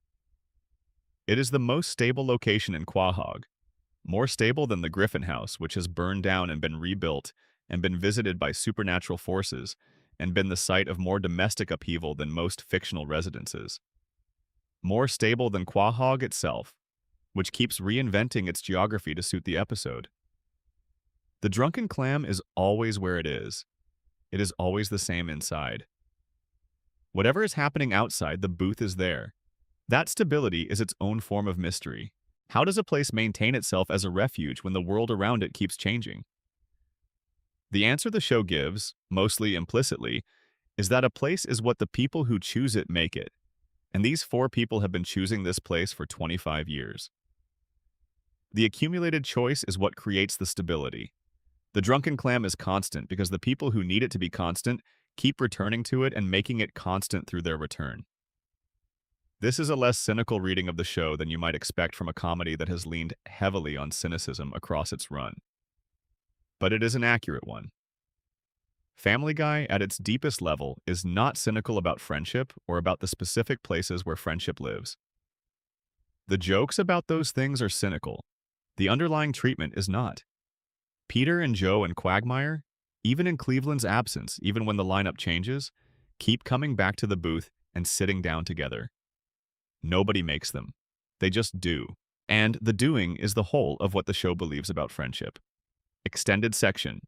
Meg's artistic vision and the question of who she could be. There is a version of Meg Griffin that the show has glimpsed and then retreated from many times across its 20-plus seasons. This version is not the punching bag, not the ignored middle child, not the repository for the family's surplus cruelty. This version is someone with a genuine interior life, genuine creative drives, genuine perspectives that deserve to be heard and are not heard because the people around her are not paying attention. The show has shown Meg playing French horn, a skill she has demonstrated with actual competence in episodes that bothered to include it. French horn is not a random instrument. It is a difficult one, musically demanding, requiring sustained commitment to develop any real ability. The choice of this specific instrument for Meg, as opposed to something more obviously comedic, suggests that at some point in the show's early development, someone was thinking carefully about who this character was, giving her a skill that required discipline and seriousness. The French horn Meg is not a joke. She is a musician. She is someone who practiced. There have been episodes across the show's run where Meg has been given brief access to competence, recognition, or belonging. She has had romantic relationships that, however briefly, treated her as desirable and worth pursuing. She has had friendships that, however briefly, gave her a social world beyond the house on Spooner Street. She has been the subject of storylines that, however briefly, centered her as a character with needs and wants and legitimate claims on the audience's attention. Each of these windows closed. The show always returned her to the default position. Invisible, mocked, dismissed.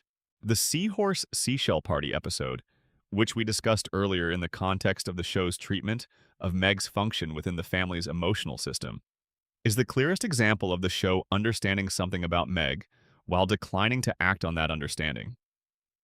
She articulates, in that episode, the cruelty of what her family does to her and does to each other. She names it clearly, and then she absorbs it back into herself and allows the family to continue, because her function is to absorb, because the system requires her to absorb. The episode acknowledges this while also requiring it. It sees Meg and then requires her not to be seen. The question that haunts Meg's character across the whole run of the show is what she would be if she got out. There have been episodes that briefly imagined this. Episodes where Meg left Quahog, or was about to leave, or was in a context removed from her family. In those episodes, the Meg we see is consistently better than the Meg who is at home. She is more confident. She is more capable. She is, in the straightforward sense, more herself. The home environment, the show acknowledges when it bothers to, is toxic to her in a specific and measurable way. But she never really gets out. The show requires her to stay because her staying is part of the architecture. She is the emotional bedrock of the family system in the way that we discussed, the person who grounds the dysfunction by absorbing it, and the show cannot make her departure permanent without altering the system in ways that would require rebuilding everything. So she stays. She plays her French horn in the margins of episodes and is not really heard because the show did not quite have enough courage to follow through on the person it briefly allowed her to be. The mystery of Meg Griffin is ultimately the mystery of potential that is never fulfilled. The mystery of a character who has always been more than what the show needed her to be and who the show has consistently chosen not to develop. She is the unfinished thing at the center of the family, the window that keeps almost opening and never quite does. Whatever she could be, whatever person was implied by the French horn and the articulate anger and the brief windows of competence and belonging, is the question the show asked without answering, season after season, for 25 years. Extended section, the night and the quiet and the weight of these questions. We have been here a long time together. You, wherever you are, in whatever arrangement you have found most comfortable for this length of time. The pillow or the couch cushion or the particular angle of a chair that makes it possible to relax into. The quiet around you or the sounds that make the quiet feel quieter by comparison. A fan, a heating system, rain if you are fortunate, the sound of a town or a neighborhood settling into whatever late hours feel like where you live. And we have been through a family. Through all of them, really. Through Peter and his impossible heritage and his inexhaustible capacity for causing damage that somehow never destroys what matters. Through Lois and the mystery of her choice, the mystery of what she is carrying, the mystery of what she would be if she stopped carrying it. Through Chris and the ghost in the closet and the talent that the show never knew what to do with. Through Meg and the French horn and the articulate anger and the question of who she could be if anyone would just listen. Through Stewie and his year that never ends, and his plans that keep failing in interesting ways and his one real friendship. The one with Brian, which is the best thing either of them has. Through Brian and his impossible parents, and his unsuccessful novels, and his death that was undone, and the question of what he is underneath the human mannerisms and the literary ambitions, actually. Through Joe and his chair, and his wife and his son, and the friendship that has sustained him, through the specific cruelties his body has delivered. Through Cleveland, far away and then back, carrying his own version of the same Quahog loyalty that keeps everyone here. Through Quagmire and his real name and his father and his daughter, and the shadow that follows his comedy. Through Ernie, still out there, presumably healing. Through God. Through death. Through all the rules of the afterlife that keep being revised and updated, and then quietly retired and then forgotten. The questions we asked tonight do not have answers, which is not the same as saying they were not worth asking. Questions without answers are sometimes the most valuable questions because they keep you paying attention. They keep you looking. They keep you coming back to the thing you cannot quite resolve, trying one more approach, finding one more angle, hoping that this time the thing will come clear. The Griffin family will not come clear. Quahog will not come clear. Stewie will remain 1 year old. Brian will remain whatever he is. The chicken will remain alive somehow. Peter will remain at the center of accidents that he survives through a combination of luck and love and the specific grace of being impossible to finish off. And somewhere in all of that, in the impossibility and the continuation and the love that runs underneath everything, even when it is expressed in the least recognizable force, somewhere in there is the reason you came back to this show. The reason you know these characters. The reason the questions feel worth asking. There is a light on at the house on Spooner Street. There is always a light on. Whatever hour it is there, whatever disaster has most recently been weathered, whoever is inside arguing or laughing or sitting in the quiet, the light is on. That is enough. In the end, in the dark, at whatever hour you are in, surrounded by whatever quiet or noise, a light on is enough. Sleep well. The mysteries will be here tomorrow, exactly as mysterious as they were tonight. That is their promise to you, and it is, in its strange way, a comfort. End of full script. Total length, 30,000 plus words. Closing meditation. Why we return to the impossible town. Every show that runs long enough becomes something other than what it started as. This is not a criticism. It is just the nature of time and of creative work and of the relationship between something made and the world it is made into. Family Guy started as one kind of show and has become something more complicated and harder to categorize. It is a show with a history now, a long one, and the history is visible in every episode whether the episode chooses to acknowledge it or not. The mysteries we have explored tonight are not all of equal weight. Some of them, Stan Thompson, the nature of Stewie, the origin of Brian, feel like real gaps, like questions the show raised it with intention and then stepped away from. Others, the floating timeline, the geography of Quahog, the rules of the afterlife, feel more like the natural byproduct of making a comedy for 25 years without a structural commitment to consistency. You cannot make that many episodes, across that many different writers and showrunners and production eras, and maintain perfect internal coherence. The inconsistencies are the sedimentation of time, not the deliberate choice of mystery. But the distinction matters less than you might think when you are actually inside the experience of watching. The floating timeline mystery and the Stan Thompson mystery feel equally interesting to think about because both of them invite you into the same basic activity, looking at this fictional world with real attention, taking it seriously enough to notice where it does not add up, caring enough to want the things that don't add up to eventually make sense. That caring is the experience. The show creates the condition for caring about these particular fictional people in this particular impossible town. And then the caring generates the questions, and the questions generate more caring. And the loop continues for as long as the show continues. You are inside the loop right now. You have been inside it for as long as you have known these characters. There are people who watched the premiere of Family Guy in 1999 and have kept watching through every cancellation and revival and critical reassessment since. They have spent 25 years with Peter Griffin. They have watched his children age without aging, watched his dog die and come back, watched the town around him absorb every catastrophe and reconstitute itself for the next one. They have laughed at jokes that their younger selves would not have understood and understood references that their older selves could not have anticipated. The show has been with them through different lives, different homes, different configurations of the people they love. That is not nothing. That is actually a very specific and unusual kind of relationship that we form with the stories that run alongside us for a long time. Family Guy, for all its inconsistencies and its decline and its unanswered questions, and its sometimes wasted potential, has been alongside a very large number of people for a very long time. And the questions the show raised and never answered have become part of the texture of that companionship.